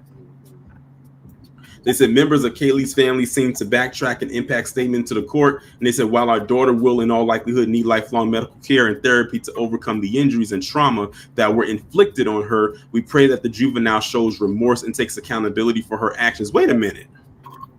Time out. So y'all know what y'all daughter is capable of, but you still want the girl who did what she felt she had to do to take accountability for and apologize, so to speak, for what she did, even though your daughter was the one that kicked it off. Do y'all hear her parents? Yeah. Those are Kaylee Gaines' parents, the nerve of them. I hope that Marnice and her family don't issue not one goddamn apology to her or her family. Hold on to that. Then they said accountability for her actions set so that no one else's lives are irreversibly changed in the future. So what are you trying to say? That Marnice is going to go and do this to someone in the future just because she feels like she can? See, that's the dog whistle language right there coming from the stepmother. That's Kaylee Gaines' stepmother, not even her real mother, her stepmother, who, by the way, I think was the woman that was that grown woman that was there. Because again, how else did Kaylee get up there? She had to have been brought up there. That's why I said they need to look into that family of hers. They said a terrible choice was made by two teenage girls to solve their issues through violence. This caused one of them to go too far with their bare hands in a concrete road. So again, they're still throwing this all onto Marnice as if she was the main or the sole antagonist with this whole situation. But see, even with them putting out there what Kaylee Gaines did and what she was capable of, they still have to make her out to be the victim at all costs and make Marnice be the antagonizer and the victim all at the same time. Now, what I found to also be very interesting is even with all of this, like again, how they turned it racial was at the end of this article when it says that the school officials have also received derogatory messages because they didn't agree with how the school took care of it. They said employees answering the phones are being called the N-word or N-lover. According to a complaint, bomb threats have been made to individual employees at the schools, employees and at schools, to which law enforcement have had to respond. It got that far to the point where they were calling them slurs and bomb threats were made. That's how far it went. That's how far, you know what? That's how far the usual suspects took it. And I can just about guess, if we had to guess on demographic alone, who were the targets of these. Now, when they say N-lover, we already know those was other white people. But when it came to the other people, when N-word, we know that was directed towards black people. And again, they keep trying to say we live in a quote-unquote post-racial society. They lied. If you needed any proof that that was not the case, look no further than this story right here. A fight that happened between two girls for whatever reason it was. They blew up and they turned it into a racial thing because the black girl beat the white girl's ass. That is it. That is all. I said that back in March when I first talked about this story, and I'm saying it again right here. That is exactly what they turned it into. And that anti-black think tank known as X, formerly known as Twitter, were the main pushers of that narrative.